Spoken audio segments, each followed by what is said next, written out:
Hello students, welcome to chemistry class by Surya sir. Hydrocarbon চলছিল, alkane আমাদের শেষ হয়ে গেছে। ক্লাস 12 এর সেমিস্টার 2 তার হাইড্রোকার্বনের ইম্পর্টেন্ট অ্যাসপেক্ট হচ্ছে অ্যালকেন, তার সঙ্গে আছে অ্যালকিন, অ্যালকাইন, বেনজিন। সো আজকে আমরা স্টার্ট করছি অ্যালকিন। প্রথম কথা মনে রাখতে হবে, অ্যালকিনটা হচ্ছে পুরো হাইড্রোকার্বনের সব থেকে ইম্পর্টেন্ট টপিক, এবং এই অ্যালকিনের যত রকমের রিয়াকশনস আছে তার মধ্যে যেগুলো ইম্পর্টেন্ট রিয়াকশনস তাদের সমস্ত মেকানিজম আমরা এর আগে আপলোড করেছি, অর্থাৎ এর আগে একটা ভিডিওতে সেটা পুরোপুরি ডিসকাস করা হয়েছে যে অ্যালকিনে কত রকমের মেকানিজম ইনভলভড। সো একবার প্রথমে তোমাকে মনে করিয়ে দিই কি কি সেই মেকানিজম ছিল, যাতে ওই ভিডিওটা আগে দেখে এসো, মেকানিজম গুলো বুঝে এসো, তারপরে এখানে অ্যালকিনের রিয়াকশনস বা প্রিপারেশনস এই সমস্ত ক্লাসেস গুলো করবে বা সেই ব্যাপারটা বুঝতে পারবে। সো কি ছিল, একটা হচ্ছে অ্যালকিনের প্রস্তুতিতে ইউজ হবে হচ্ছে এলিমিনেশন রিয়াকশন। এলিমিনেশন রিয়াকশনের মাধ্যমে অ্যালকিন গুলোকে প্রস্তুতি করা হয়। তো এলিমিনেশন রিয়াকশন বা অপনয়ন বিক্রিয়া এটা কেমন করে হয়, রিয়াকশন মেকানিজম আমরা ডিটেইলসে ডিসকাস করেছি। সো রিয়াকশন মেকানিজমের ভিডিও ভালো করে দেখো, যাতে বুঝতে পেরে যাও এলিমিনেশন রিয়াকশন এক্স্যাক্টলি কেমন করে হচ্ছে। তাহলে অ্যালকিনের জন্য প্রস্তুতির জন্য ইম্পর্টেন্ট রিয়াকশন কি, এলিমিনেশন। এরপরে আসছে অ্যালকিনের বিক্রিয়াগুলোতে কোন রিয়াকশন গুলো ইম্পর্টেন্ট। অ্যালকিনের বিক্রিয়ার জন্য ইম্পর্টেন্ট রিয়াকশন হচ্ছে ইলেকট্রোফিলিক অ্যাডিশন। ইলেকট্রোফিলিক অ্যাডিশন সংযোজন। এবার ইলেকট্রোফিলিক অ্যাডিশন বিক্রিয়া আবার দুই রকম ভাবে হতে পারে, মার্কোনিকফ নিয়ম এবং অ্যান্টি মার্কোনিকফ নিয়ম। তাহলে অ্যালকিনের মোট দাঁড়ালো তিনটে বিক্রিয়া, যেটার মেকানিজম তোমাকে ভালো করে স্টাডি করতে হবে। নাম্বার 1, অ্যালকিন প্রস্তুতির জন্য লাগবে হচ্ছে এলিমিনেশন, আর অ্যালকিনের বিক্রিয়ার জন্য লাগবে ইলেকট্রোফিলিক অ্যাডিশন, যেটা কিনা আবার মার্কোনিকফ এবং অ্যান্টি মার্কোনিকফ দুটো ভাগে বিভক্ত। এই টোটাল মেকানিজমটা আগে, রিয়াকশন মেকানিজম পার্ট 1 পার্ট 2 দুটো পার্ট আছে, সেই পার্ট গুলোকে দেখে এসো ভালো করে। পার্ট 1 পার্ট 2 পার্ট 3 তিনটে পার্ট আছে টোটাল। সেই তিনটে পার্টের রিয়াকশন মেকানিজমের ভিডিও থরলি ভালো করে দেখো before coming to this video. অর্থাৎ এইখানে কিন্তু আমরা মেকানিজম নিয়ে বিশেষ ডিসকাশন করব না, কারণ মেকানিজম গুলো আগেই ডিসকাশন করা আছে। এখানে আমরা কেবলমাত্র ফোকাস করবো রিয়াকশনসে এন্ড ইকুয়েশনসে, এন্ড তার পিছনে কি রিজন আছে সেটা ফিগার আউট করতে। তো চলো তাহলে শুরু করা যাক অ্যালকিন।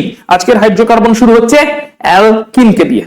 তো চলো অ্যালকিনের প্রথমে আমরা জেনে নিই, অ্যালকিনে আমরা জানি ডাবল বন্ড থাকে, পাই বন্ড থাকে। পাই বন্ডটা ফরমেশন কেমন করে হয় দেখতেই পাচ্ছি, তার এখানে অরবিটাল ডায়াগ্রাম দেওয়া আছে। অরবিটাল ডায়াগ্রাম দেওয়া আছে যে অ্যালকিনে সিগমা বন্ড থাকে আর পাই বন্ড থাকে। পাই বন্ড গুলো হয় হচ্ছে পি অরবিটাল গুলোর মধ্যে পাশাপাশি ওভারল্যাপ হলে। সো দেখতেই পাচ্ছি সিগমা বন্ড ছাড়া কার্বন দুটোতে পি অরবিটাল আছে, এবং সেই পি অরবিটাল গুলোর মধ্যে পাশাপাশি ওভারল্যাপের থ্রু দিয়ে পাই বন্ডটা তৈরি হয়েছে, এবং তার ফলে অ্যালকিনের ডাবল বন্ডটা তৈরি হচ্ছে। সো আমরা একটি ইলেকট্রনিক কনফিগারেশনের মাধ্যমে প্রথমে ব্যাপারটা বুঝে নেওয়ার চেষ্টা করছি। যে ইলেকট্রনিক কনফিগারেশনের মাধ্যমে আমরা একটু বুঝে নেওয়ার চেষ্টা করছি, সঙ্গে আমরা একটু ভিএসিপিআর থিওরিকেও নিয়ে আসবো, যাতে আমরা বুঝতে পারি যে কেমন করে অ্যালকিনে এই পাই বন্ধন তৈরি হচ্ছে, এটসেট্রা এটসেট্রা। ক্লিয়ার? তাহলে চলো আমরা পাই বন্ডটা কেমন করে তৈরি হচ্ছে বোঝার জন্য আমরা এই এক্সাম্পলটাকে নিচ্ছি। CH2 ডাবল বন্ড CH2, এটা একটা অ্যালকিন মলিকুল। এর যদি আমরা স্ট্রাকচারটা পুরোপুরি ড্র করি তাহলে সেটা দাঁড়াবে এরকম, যেখানে হাইড্রোজেন গুলোর সঙ্গে আছে সিগমা বন্ড, আর কার্বন কার্বনের মধ্যে আছে একটা সিগমা বন্ড একটা পাই বন্ড। হাইড্রোজেন গুলোর সঙ্গে আছে সিগমা বন্ড, আর কার্বন কার্বন আছে একটা সিগমা একটা পাই। সো আমরা প্রথমে দেখবো কার্বনের ইলেকট্রনিক কনফিগারেশনটাকে, তারপরে আমরা ফিগার আউট করার চেষ্টা করছি। সো আমরা নাম দিলাম এটাকে 1 কার্বন বললাম, এটাকে 2 কার্বন বললাম। সো প্রথমে যে কোনো একটা ইন জেনারেল কার্বন যদি আমরা নিই, ইন জেনারেল যে কোনো একটা কার্বন যদি তার গ্রাউন্ড স্টেটে থাকে, সেখানে তাহলে যোজ্যতা কক্ষের ইলেকট্রনিক কনফিগারেশন হচ্ছে 2s2 এবং 2p2। যোজ্যতা কক্ষের ইলেকট্রনিক কনফিগারেশন 2s2 এবং 2p2, যেখানে দুটো অযুগ্ম ইলেকট্রন আছে। দুটো অযুগ্ম ইলেকট্রন থাকলে ম্যাক্সিমাম দুটোই বন্ড বানাতে পারতো, কার্বন চারটে বন্ড বানাতে পারতো না, কিন্তু কার্বন চতুর্যোজ্যতা দেখায়, চারটে বন্ড বানায়। কেমন করে বানায় আমরা জানি, 2s থেকে একটা ইলেকট্রন এখানে এক্সাইটেড হয়ে চলে যায়, এবং তারপরে সবকটা অরবিটাল একসাথে এক্সাইটেড হয়ে চলে যায়, এবং তারপরে হয়ে যায় 2s1 এবং 2p3। কার্বন এক্সাইটেড স্টেটে বা উত্তেজিত স্তরে যখন চলে যায় তখন কার্বন হয়ে যায় 2s1 2p3, 2s এ একটা এবং 2p তে 2s1 2p3, 2s এ একটা 2p তে তিনটে, চারটে অযুগ্ম ইলেকট্রন চলে এসেছে।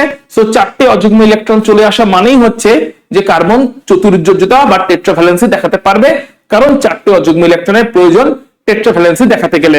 বেশ, খুব ভালো কথা।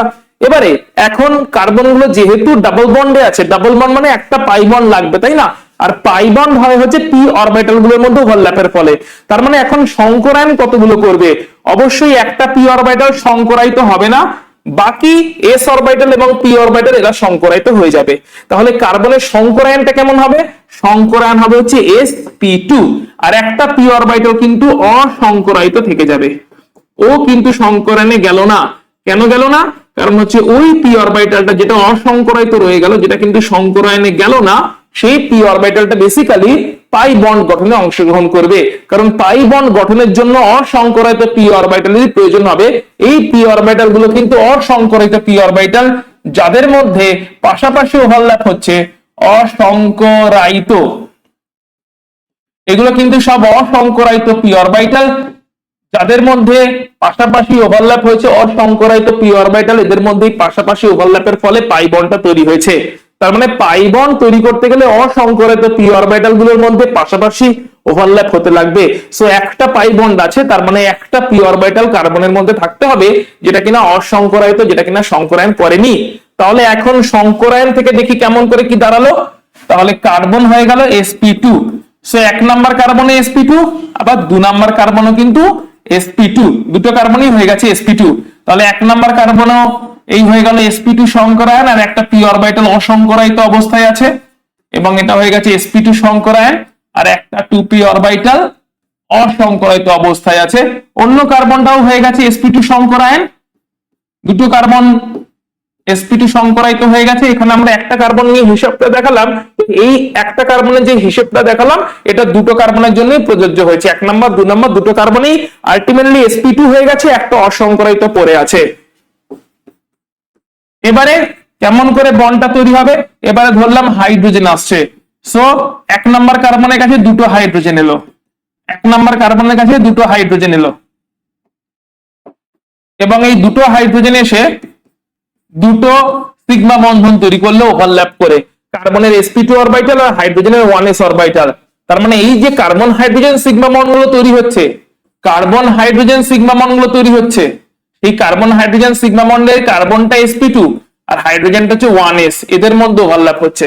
Carbon hydrogen sigma bond, carbon hydrogen sigma bond তৈরি হচ্ছে কার্বনের sp2 অরবিটালে ইলেকট্রনের সঙ্গে হাইড্রোজেনের 1s অরবিটালে ইলেকট্রনের ওভারল্যাপ হচ্ছে।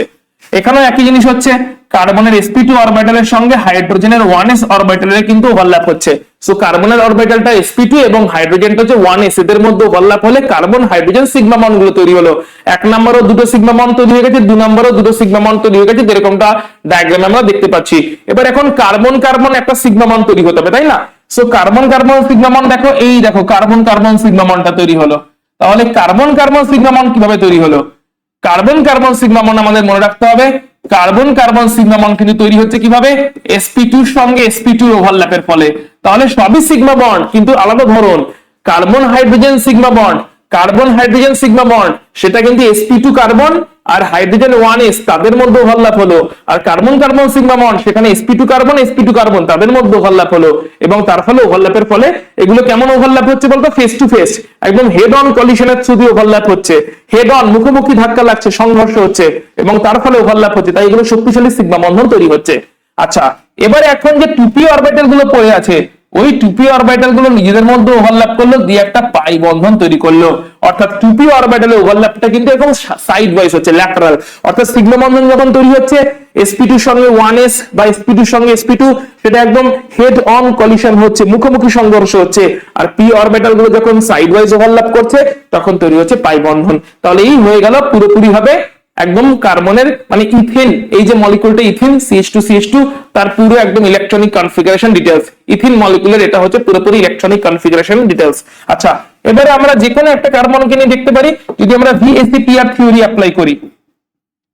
তো VSEPR থিওরিতে কিন্তু পাই বন্ধন আমরা ইনক্লুড করি না। তাহলে VSEPR থিওরি বলছে সিগমা বন্ধনকে যদি দেখি, তাহলে এখানে বলবে হচ্ছে, এখানে হচ্ছে sp2, এটা হচ্ছে হাইব্রিডাইজেশন বলছে, সংকরায়ন বলছে, আর VSEPR বলছে যেখানে 3টে বন্ড পেয়ার আছে এন্ড কোনো লোন পেয়ার নেই।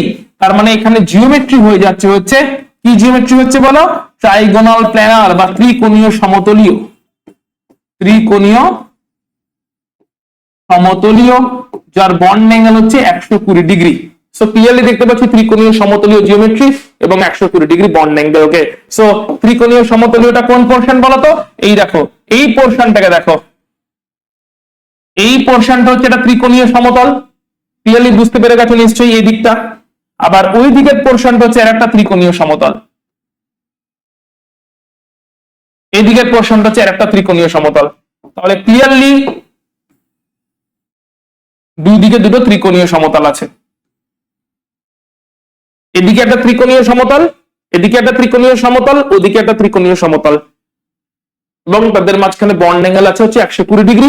পাই বন্ধনটা ভিএসিপিআর থিওরিতে জিওমেট্রি প্রেডিকশনে কোন রকম রোল নেই। পাই বন্ধনটা কার্বন কার্বন পি অরবিটাল গুলোর মধ্যে অসংকরিত পি অরবিটাল গুলো ওভারল্যাপ করে তৈরি করছে। সো ফুল তাহলে পুরো একদম বন্ডিং এবং তার জিওমেট্রি তোমার মাথায় ঢুকে গেল।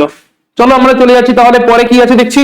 পরে মনে আছে সমাবয়বতা নাকি? হ্যাঁ, সমাবয়বতা। তো এখানে মেইনলি একটা হচ্ছে পজিশনাল আইসোমারিজম হয়। পজিশনাল আইসোমারিজম মানে ডাবল বন্ডের পজিশন আলাদা হয়ে যাবে, ফর্মুলা একই থাকবে, ডাবল বন্ডের পজিশন আলাদা হয়ে যাবে। যেরকম আমরা দেখতে পাচ্ছি ক্লিয়ারলি এই মলিকুলটা হচ্ছে C4H8। এখন C4H8 ফর্মুলা একই আছে C4H8। সো ফর্মুলা হচ্ছে C4H8, কিন্তু একটা বিউট 1 ইন 1 পজিশনে ডাবল বন্ড 1 আর 2 এর মাঝখানে, একটা হচ্ছে বিউট 2 ইন 2 আর 3 এর মাঝখানে ডাবল বন্ড। সো ডাবল বন্ডের পজিশন ডিফারেন্ট হয়ে যাচ্ছে, একটা হচ্ছে বিউট 1 ইন, একটা হচ্ছে বিউট 2 ইন। সো এটা হচ্ছে পজিশনাল আইসোমার। ফর্মুলা একই কিন্তু ডাবল বন্ডের পজিশন আলাদা। পরেরটা বলছে চেইন আইসোমার। চেইন আইসোমার মানে চেইন লেংথ আলাদা হয়ে যাবে। যেরকম আবার C4H8 এই ফর্মুলাতে দেখতে পাচ্ছি এখানে 4টে কার্বনের চেইন আছে 1 2 3 4, আর এই C4H8 ফর্মুলাতে দেখতে পাচ্ছি এখানে আছে 3টে কার্বনের চেইন সঙ্গে একটা ব্রাঞ্চ বা শাখা। দুজনের ফর্মুলায় C4H8, কিন্তু একটা হচ্ছে 4টে কার্বনের চেইন, একটা 3টে কার্বনের চেইন সঙ্গে একটা শাখা। পরেরটা বলছে হচ্ছে রিং চেইন আইসোমারিজম, মানে একজন রিং অন্যজন চেইন। যেরকম দেখতে পাচ্ছি এটা হচ্ছে এটা লিনিয়ার চেইন, অ্যালিফ্যাটিক যৌগ, মুক্ত শৃঙ্খল অ্যালিফ্যাটিক যৌগ। এটা হচ্ছে মুক্ত শৃঙ্খল অ্যালিফ্যাটিক যৌগ প্রোপোয়ানিন, আর এটা হচ্ছে cyclopropane. Bond line formula draw করা আছে, আমরা স্ট্রাকচারটাকে এইভাবে ড্র করতে পারি। বন্ড লাইন ফর্মুলা ড্র করা ছিল। বন্ড লাইন ফর্মুলা কেমন করে ড্র করতে হয় নিশ্চয়ই জানো। সো বন্ড লাইন ফর্মুলা থেকে আমরা স্ট্রাকচারটাকে যদি দেখি তাহলে সেটা দ্বারা সাইক্লোপ্রোপেন, অন্যদিকে এটা হচ্ছে প্রোপিন। একজন রিং মুক্ত শৃঙ্খল, অন্যজন একজন হচ্ছে চেন মুক্ত শৃঙ্খল, যেটা সেটা হচ্ছে চেন প্রোপোয়ানিন, এটা হচ্ছে চেন বা মুক্ত শৃঙ্খল, অন্যজন হচ্ছে বদ্ধ শৃঙ্খল বা ক্লোজ সাইক্লিক। তো এরা হচ্ছে আইসোমারের বিভিন্ন রকম প্রকারভেদ।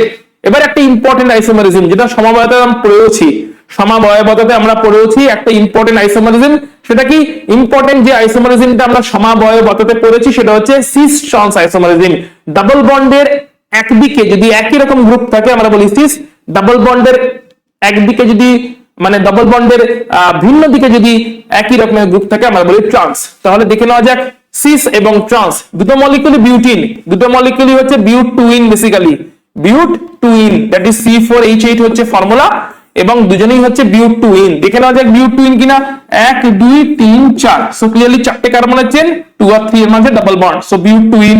এটাও দেখে নেওয়া যাক 1 2 3 4, সো ক্লিয়ারলি 4টে কার্বনের চেন এবং বিউট 2 ইন, 2 পজিশনে 2 আর 3 এর মাঝখানে ডাবল বন্ড আছে। কিন্তু একটাতে কি আছে, এই মিথাইল গুলো একই দিকে, হাইড্রোজেন গুলো একই দিকে, সেটা হচ্ছে সিস, সেম গ্রুপ সেম সাইডে, তাহলে হচ্ছে সিস।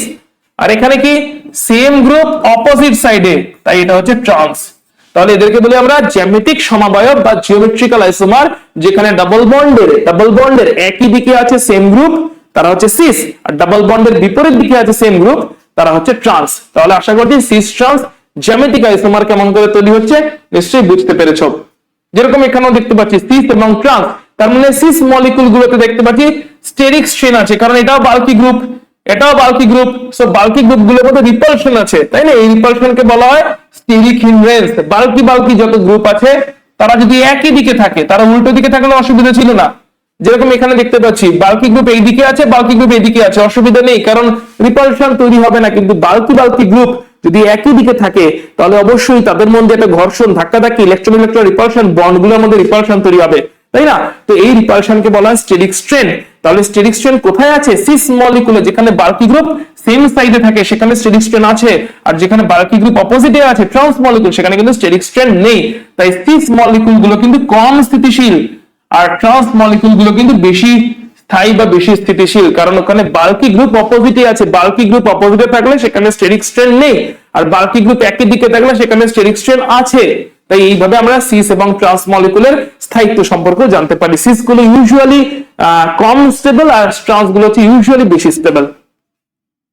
চলে আসছে এবার প্রস্তুতিতে। প্রস্তুতির প্রথম পয়েন্ট হচ্ছে অ্যালকোহলের নিরুদন। ঠিক আছে, কি মেকানিজম? বারবার আগেও বলেছি, অপনয়ন পদ্ধতিতে বিক্রিয়া হয়, E2 এলিমিনেশন এখানে হয়। অ্যালকোহল কেন, আরো অনেকেরই এইরকম E2 এলিমিনেশনের থ্রু দিয়ে অ্যালকিন মলিকুল তৈরি হয়। তো এলিমিনেশন কেমন করে হচ্ছে? আমরা দেখতে পাচ্ছি ইথাইল অ্যালকোহল আছে CH3 CH2OH, তাই তো? CH3 CH2OH। তো আমরা লিখেছি এরকম করে, যেখানে দেখতেই পাচ্ছি OH-টা হচ্ছে এখানে একটা লিভিং গ্রুপ। OH-টা কি? এই যে OH আছে, এই OH হচ্ছে বেসিক্যালি একটা লিভিং গ্রুপ। এটা কিন্তু বেরিয়ে যেতে চলেছে। কার সাথে বেরোবে ভালো করে বুঝে নেবে। এই লিভিং গ্রুপের রেসপেক্টে বিটা হাইড্রোজেন দেখতে হবে। লিভিং গ্রুপের পাশের কার্বন আলফা, আলফার পাশের কার্বন বিটা, বিটা পজিশনে 3টে বিটা হাইড্রোজেন আছে, যার মধ্যে একটা বিটা হাইড্রোজেনকে শো করেছি। তাহলে কারা এলিমিনেট হবে? এই হাইড্রোজেন এবং এই OH, এরা কিন্তু এলিমিনেট হয়ে যাবে। ভালো করে বুঝে নাও, এরাই জল তৈরি করে বেরিয়ে যেতে চলেছে, এই হাইড্রোজেন এবং এই OH গ্রুপটা। সো বেসিক্যালি এই OH-টা হচ্ছে এমনিতে লিভিং গ্রুপ, ওটা বেরোবে কার সাথে বেরোবে? OH এর সঙ্গে আছে আলফা কার্বন, আলফার পাশের জন বিটা, বিটাতে যে হাইড্রোজেন গুলো আছে তার সঙ্গে বেরিয়ে যাবে হচ্ছে OH গ্রুপটা। এটা বেরোতে পারবে কেন? কারণ গাঢ় সালফিউরিক অ্যাসিড ইউজ করছি, যে কিনে একটা নিরোধক। আমরা জানি গাঢ় সালফিউরিক অ্যাসিড হচ্ছে নিরোধক হিসেবে বিহেভ করে এবং সেটা জলকে বের করতে পারে, ডিহাইড্রেশন করতে পারে, ডিহাইড্রেটিং এজেন্ট। সো নিরোধক বা ডিহাইড্রেশন করতে পারে বলে উচ্চ তাপমাত্রায় গাঢ় সালফিউরিক অ্যাসিড দিলে H এবং OH এরা বেরিয়ে যাচ্ছে একসাথে জল তৈরি করে, এবং যখনই জল তৈরি করে বেরিয়ে যাচ্ছে, এইখানে যে বন্ডটা ছিল, এইখানে যে বন্ডটা ছিল সেটাও এদিকে চলে গেছে, এইখানে যে বন্ডটা ছিল সেটাও এখানে চলে এসেছে, এবং দুজনে নিজেরা হাত ধরাধরি করে নিয়েছে এবং তার ফলে তৈরি হয়েছে ডাবল বন্ডটা। অর্থাৎ এইখানের বন্ডটা এবং এইখানের বন্ডটা এরা নিজেরা হাত ধরাধরি করে নিল। যেই বন্ডগুলো নিজেরা হাত ধরাধরি করে নিল, আমরা পেয়ে গেলাম হচ্ছে এখানে একটা সিগমা বন্ড তো ছিলই, পাই বন্ডটাও পেয়ে গেলাম। সো যে বন্ডগুলো ছিল H এবং OH ওরা বেরিয়ে গেল, আর কার্বন দুটো নিজেদের মধ্যে হাত ধরাধরি করে নিল। এটাই হচ্ছে এলিমিনেশন রিঅ্যাকশনের মাধ্যমে আমরা পেয়ে গেলাম হচ্ছে ডাবল বন্ড। কোন হাইড্রোজেন এলিমিনেট হয়েছে? Beta hydrogen, sorry, beta hydrogen elimination reaction.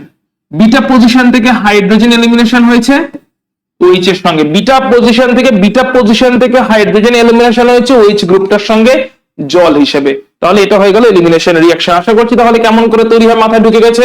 এবার এখানে অপশন হচ্ছে যদি দুই দিকে দুটো বিটা থাকে তাহলে কি হবে? যেরকম এই পার্টিকুলার কম্পাউন্ডে দেখো, এই পার্টিকুলার যে অ্যালকোহলটা আছে সেখানে দেখতেই পাচ্ছ এটা হচ্ছে OH গ্রুপ। সো এটা হচ্ছে OH-টাকে দেখতে পাচ্ছ, দেখো এটা হচ্ছে OH গ্রুপ। এই OH গ্রুপের রেসপেক্টে এটা হচ্ছে আলফা, এটা হচ্ছে বিটা, আবার এদিকেও আছে বিটা। তাহলে নিশ্চয়ই বুঝতে পারছো OH গ্রুপের রেসপেক্টে বিটা হাইড্রোজেন কারা কারা। সেটা OH গ্রুপ, তার রেসপেক্টে এদিকেরটাও বিটা হাইড্রোজেন, এদিকেরটাও বিটা হাইড্রোজেন, রাইট? কারণ OH গ্রুপের রেসপেক্টে প্রথমটা আলফা, পাশের গুলো বিটা, এবং দুদিকের বিটা কার্বনে দেখতে পাচ্ছি বিটা হাইড্রোজেন আছে। তার মানে এখন এলিমিনেশন কেমন করে হতে পারে? হতে পারে এখন এলিমিনেশন এরা এলিমিনেট হয়ে গেল, এই দিক থেকে এলিমিনেট হয়ে গেল, অর্থাৎ এরা এলিমিনেট হয়ে গেল। অর্থাৎ কারা এলিমিনেট হয়ে গেল? OH, যেটা কিনা একটা লিভিং গ্রুপ, যেটা কিনা এমনি বেরিয়ে যেতে চলেছে, এবং তার সঙ্গে এই দিক থেকে বিটা হাইড্রোজেনটা। তাহলে এই পজিশনে ডাবল বন্ডটা আসতে চলেছে। গাঢ় সালফিউরিক অ্যাসিড দেওয়া আছে, 100 ডিগ্রিতে উত্তপ্ত করা হলো এবং চলে এলো হচ্ছে ডাবল বন্ড। এই যে চলে এসছে ডাবল বন্ড। এখন ডাবল বন্ড এসছে টার্মিনাল, একদম প্রান্তীয় পজিশনে, একে বলে প্রান্তীয় অ্যালকিন। প্রান্তীয় অ্যালকিন, ক্লিয়ার? আচ্ছা, অন্য আরেকটা কি হতে পারতো? হতে পারতো হচ্ছে এই দিকের বিটা হাইড্রোজেনের সঙ্গে OH-টা বেরিয়ে যেতে পারতো, এই দিকের বিটা হাইড্রোজেনের সঙ্গে OH-টা জল তৈরি করে বেরিয়ে যেতে পারতো। সেক্ষেত্রে এই পজিশনে ডাবল বন্ড তৈরি হতো, যেটা দেখতে পাচ্ছি তৈরি হয়েছে। এটাকে বলা হয় অন্তর্বর্তী অ্যালকিন বা ইন্টারনাল অ্যালকিন। এখন এখানে সেটজেফ রুল কি বলে? সেটজেফ রুল বলে, এটা কি রুল? সেটজেপ রুল বলবে হচ্ছে অন্তর্বর্তী অ্যালকিন মেজর প্রোডাক্ট, এটাই মেন তৈরি হবে। কেন মেন তৈরি হবে? কারণ এই অন্তর্বর্তী অ্যালকিন হাইপার কনজুগেশনের মাধ্যমে স্টেবিলাইজেশন পাচ্ছে। দেখতে পাচ্ছি অন্তর্বর্তী অ্যালকিনের এই কার্বনের এদিকে আছে তিনটে, ওদিকে আছে তিনটে, মোট 6টা হাইড্রোজেন আছে হাইপার কনজুগেশন করার জন্য। 6 আলফা হাইড্রোজেন যারা কিনা হাইপার কনজুগেশনের মাধ্যমে বলা যেতে পারে হাইপার কনজুগেশন যোগ্য 6 আলফা হাইড্রোজেন আছে। হাইপার কনজুগেশনের কথা যদি বলি,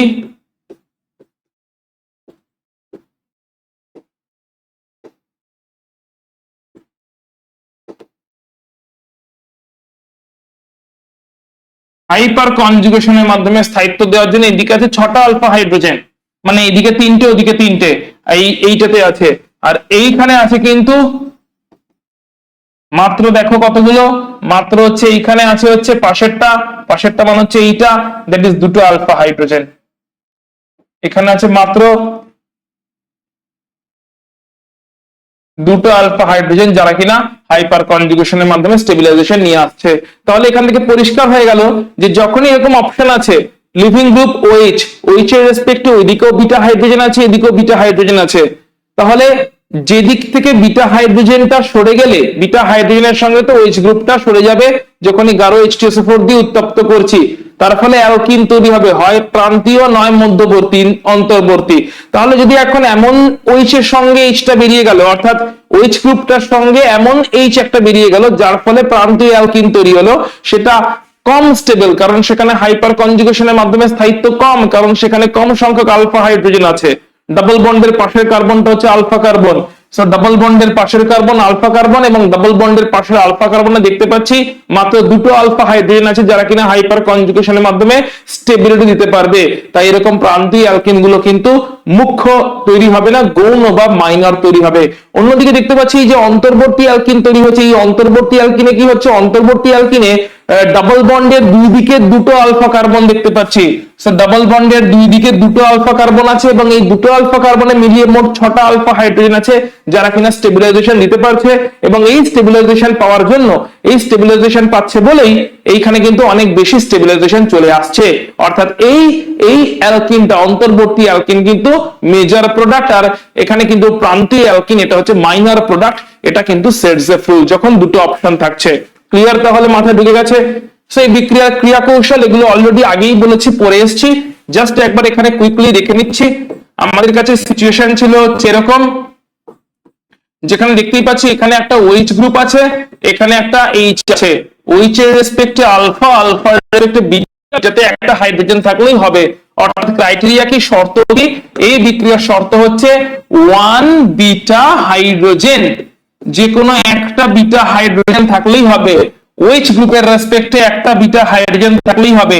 এখন এই OH গ্রুপটা হচ্ছে পুওর লিভিং গ্রুপ, এটা লিভিং গ্রুপ, এটা বেরিয়ে যাবে ঠিক কথা, কিন্তু অতটাও ইজিলি বেরিয়ে যেতে চায় না, এটাকে বলা হয় পুওর লিভিং গ্রুপ। এবারে যখনই আমরা H2SO4 দিচ্ছি, H2SO4 থেকে আসছে হচ্ছে H+, উত্তপ্ত করছি, হাই টেম্পারেচার আছে, এই অবস্থায় H+ আসছে।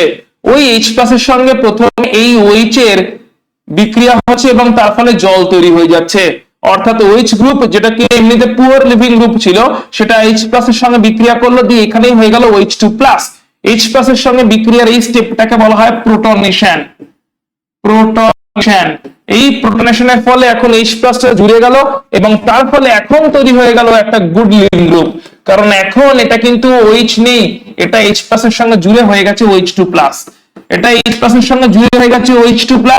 এই OH2+ কিন্তু একটা গুড লিভিং গ্রুপ, এটা কিন্তু সহজেই বেরিয়ে যেতে চায়, গুড লিভিং গ্রুপ। অর্থাৎ OH গ্রুপ যখন ছিল ওটা কিন্তু সহজে বেরোতে চাইছিল না, কিন্তু OH গ্রুপ আর OH থাকলো না, সেটা H2SO4 থেকে আসা H+ এর সঙ্গে বিক্রিয়া করে হয়ে গেল OH2+, যেটা কিন্তু একটা গুড লিভিং গ্রুপ, ওটা তৈরি করে বেরিয়ে যেতে চায়। তাই ওই জল তৈরি করে যখনই বেরোবে তখন কি হবে এবার বিক্রিয়াটা, এবার হচ্ছে H+ এর একটা অ্যানায়নও তো পড়ে আছে না, HSO4-, কারণ H2SO4 এর সঙ্গে যেরকম H+ এসছে, H2SO4 থেকে তো HSO4- এসছে, অ্যানায়নও তো এসছে H2SO4 থেকে। তাই তাহলে ওই অ্যানায়নটা এখন কি করবে, ওই অ্যানায়নটা বিটা পজিশন থেকে হাইড্রোজেনটাকে নিয়ে নেবে, দিয়ে আবার H2SO4 তৈরি করে দেবে। তার মানে এই বিক্রিয়াতে H2SO4 ক্যাটালিস্ট হিসেবে কাজ করলো, এবং তার ফলে এই বন্ডটা এখানে আসবে, আর এই বন্ডটা বন্ডটা ভেঙে যাবে এবং বেরিয়ে যাবে। তার ফলে আমরা ক্লিয়ারলি দেখতে পাচ্ছি ডাবল বন্ড কেমন করে তৈরি হয়ে গেল। সেই ডাবল বন্ড তৈরি হয়ে গেল এবং বাকি বেরিয়ে গেছে, জল বেরিয়ে গেছে। সো ওয়াটার, আর সঙ্গে বুঝতেই পারছো HSO4 মাইনাস আবার H প্লাস থেকে তুলে নিয়েছে, মানে H2SO4 আবার তৈরি হয়ে গেছে। এবং যে যৌগ আবার তৈরি হয়ে যায়, বিক্রিয়া ইউজ না হয়ে আবার তৈরি হয়ে যায়, তাকে আমরা অনুঘটক বলে থাকি। তাহলে এখানে H2SO4 অনুঘটকের রোল প্লে করছে, সেটাও এখান থেকে প্রমাণিত হয়ে গেল। কেমন করে বিক্রিয়ার মেকানিজম চলেছে আশা করছি পরিষ্কার একদম। OH গ্রুপ, তার রেসপেক্টে প্রথম কার্বন আলফা, পাশেরটা বিটা, বিটাতে একটা হাইড্রোজেন থাকতেই হবে, কারণ সেই এলিমিনেট হবে আলটিমেটলি। আমরা যদিও বা বুঝছি কিরকম করে, আমরা বুঝছি যেন এরা দুজন জল তৈরি করে বেরিয়ে গেছে, কিন্তু আসলে এরা দুজন জল তৈরি করে বেরিয়ে, ওটা আমরা বোঝার জন্য বুঝছি, আমরা বোঝার জন্য বুঝছি এরা যেন জল তৈরি করে বেরিয়ে গেছে, আর তার জন্য এখানে যেন ডাবল বন্ড চলে এসছে, এটা আমরা বোঝার জন্য বুঝছি, কিন্তু অ্যাকচুয়াল মেকানিজম ডিফারেন্ট ওয়েতে হয়েছে। এই OH গ্রুপটা নো ডাউট জল তৈরি করে বেরিয়েছে, কিন্তু বিটা হাইড্রোজেনটার সঙ্গে নয়, H2SO4 থেকে আসা H প্লাস এর সঙ্গে, এবং জল তৈরি হয়েছে বেরিয়ে যাওয়ার সময় HSO4 মাইনাস ওই বিটা হাইড্রোজেনটাকে নিয়ে আবার H2SO4 তৈরি করে দিয়েছে, তার ফলে এখানে ডাবল বন্ড এসছে। সো এটাকে বলা হচ্ছে beta hydrogen elimination reaction. Mechanism আগেও দেখেছি, আরেকবার দেখে নিলাম। বিটা পজিশন থেকে হাইড্রোজেন এলিমিনেশন হয়েছে, তাই বলে beta hydrogen elimination reaction, beta hydrogen elimination reaction. Mechanism আশা করছি ক্লিয়ার হয়ে গেছে। আমরা চলে যাচ্ছি এরপর হচ্ছে ডিহাইড্রোহ্যালোজেনেশন। এখানে কি হবে, আগেরটাতে যেরকম H আর OH বেরিয়ে গেল, এখন H আর হ্যালোজেন বেরোবে সেম ওয়েতে। মানে মেন লজিকটা কি আছে, এরকম করে দুজন থাকবে, তারা বেরিয়ে যাবে, এই ডাবল বন্ড অ্যালকিন তৈরি হবে। আবার বলছি, এরকম করে কার্বনের সঙ্গে দুজন অ্যাটাচ থাকবে, তারা বেরিয়ে যাবে, একটা লিভিং গ্রুপ বেরোবে, একটা বিটা হাইড্রোজেন বেরোবে। সো লিভিং গ্রুপ এবং তার সঙ্গে বিটা হাইড্রোজেন বেরিয়ে যাবে, এবং কার্বন দুটোর মাঝখানে ডাবল বন্ড তৈরি হয়ে যাবে আলফা আর বিটার মাঝখানে। সো এখানে হচ্ছে, দেখো এখানে লিভিং গ্রুপটাকে আইডেন্টিফাই করো, এই ব্রোমিন হচ্ছে লিভিং গ্রুপ। সো তোমাকে দেখতে হবে লিভিং গ্রুপটাকে, যেহেতু এটা অ্যালকিল হ্যালাইড এবং বেরোচ্ছে কি H আর Br দেবে, তাই নাম বলেছে ডিহাইড্রোহ্যালোজেনেশন। আগেরটাতে কি নাম ছিল দেখো তো, আগেরটার নাম ছিল হচ্ছে ডিহাইড্রেশন বা নির্গন, কারণ জল বেরিয়েছিল না, তাই না? ডিহাইড্রেশন বলা হয়েছিল এটাকে, কেন? কারণ আলটিমেটলি বেরিয়েছিল H এবং OH দিয়ে, আমরা বলছি জল বেরিয়ে গেছে, তাই যেহেতু H এবং OH বেরিয়েছিল, তাই আমরা বলেছি জল বেরিয়ে গেছে, তাই এটা ছিল ডিহাইড্রেশন। ডিহাইড্রেশন। এখন যদি H এবং Br বেরিয়ে যায়, H এবং হ্যালোজেন বেরিয়ে যায়, আমরা বলবো ডিহাইড্রোজেনেশন, হাইড্রোজেন এবং হ্যালোজেন বেরোচ্ছে। সো একই ভাবে আমরা লিভিং গ্রুপকে পেয়ে গেছি, যে লিভিং গ্রুপ আলটিমেটলি সেম ওয়েতে বেরোতে চলেছে। অ্যালকোহলীয় OH দিয়েছি, তাপ দিয়েছি, তাতে এই ব্রোমিনটা এর রেসপেক্টে আলফা এবং বিটা পজিশন থেকে হাইড্রোজেনের সঙ্গে ওটা বেরিয়ে যাবে, তাই বিটা হাইড্রোজেনের সঙ্গে এই ব্রোমিনটা বেরিয়ে যাচ্ছে, এবং তার ফলে এদের মাঝখানে আলফা আর বিটার মাঝখানে ডাবল বন্ড আসছে, আমরা পেয়ে যাচ্ছি অ্যালকিন মলিকুল। এখানেও সেম ওয়েতে, একদম সেম টু সেম ওয়েতে বিক্রিয়া হচ্ছে। কেমন করে বিক্রিয়া হচ্ছে কুইকলি আমরা মেকানিজমটা দেখে নিই। সেম ওয়েতে দেখো, মেকানিজম যদি দেখে নিই তাহলে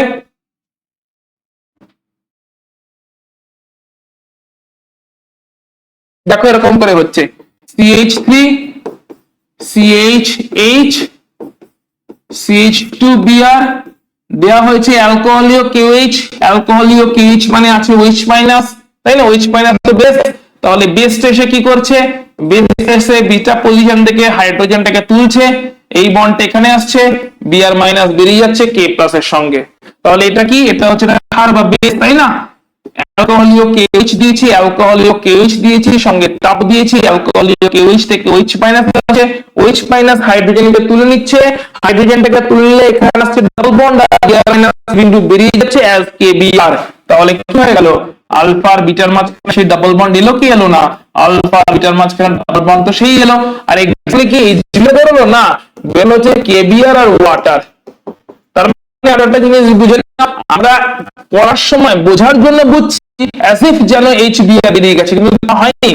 HBr যেন as if বুঝছি, বাট H কে নিয়ে গেছে অন্যজন, ব্রোমিন গেছে বোঝার জন্য বুঝছি, মানে ঠিক মনে রাখার জন্য বলছি H আর Br যেন as if একসাথে বেরিয়ে গেছে।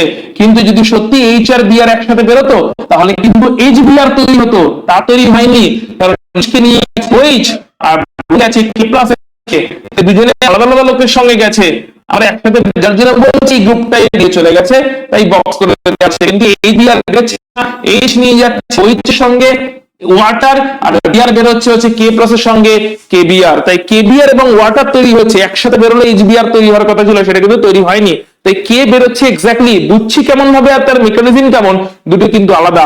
আমরা মনে রাখার জন্য এরকম ট্রিক অ্যাপ্লাই করছি। কিরকম ট্রিক? যে লিভিং গ্রুপকে দেখো, লিভিং গ্রুপের রেসপেক্টে বিটা হাইড্রোজেন দেখো, লিভিং গ্রুপটাকেও বের করে দাও, বিটা হাইড্রোজেনটাকেও বের করে দাও। সো লিভিং গ্রুপও বেরিয়ে গেল, বিটা হাইড্রোজেনটা বেরিয়ে গেল, মাঝখানে ডাবল বন্ড করে গেল। এটা মনে রাখার জন্য কিন্তু এক্স্যাক্টলি কিন্তু এরকম ভাবে মেকানিজম হচ্ছে, মেকানিজম কিন্তু ডিফারেন্ট ওয়েতে হচ্ছে। সো মেকানিজম ডিফারেন্ট ওয়েতে হচ্ছে আর কুইকলি মনে রাখছি কিন্তু আমরা ডিফারেন্ট ওয়েতে। এই পার্থক্যটা কিন্তু তোমাদের খেয়াল রাখতে হবে। বেশ, চলো ওকে, চলে আসছি পরের রিঅ্যাকশনটাতে।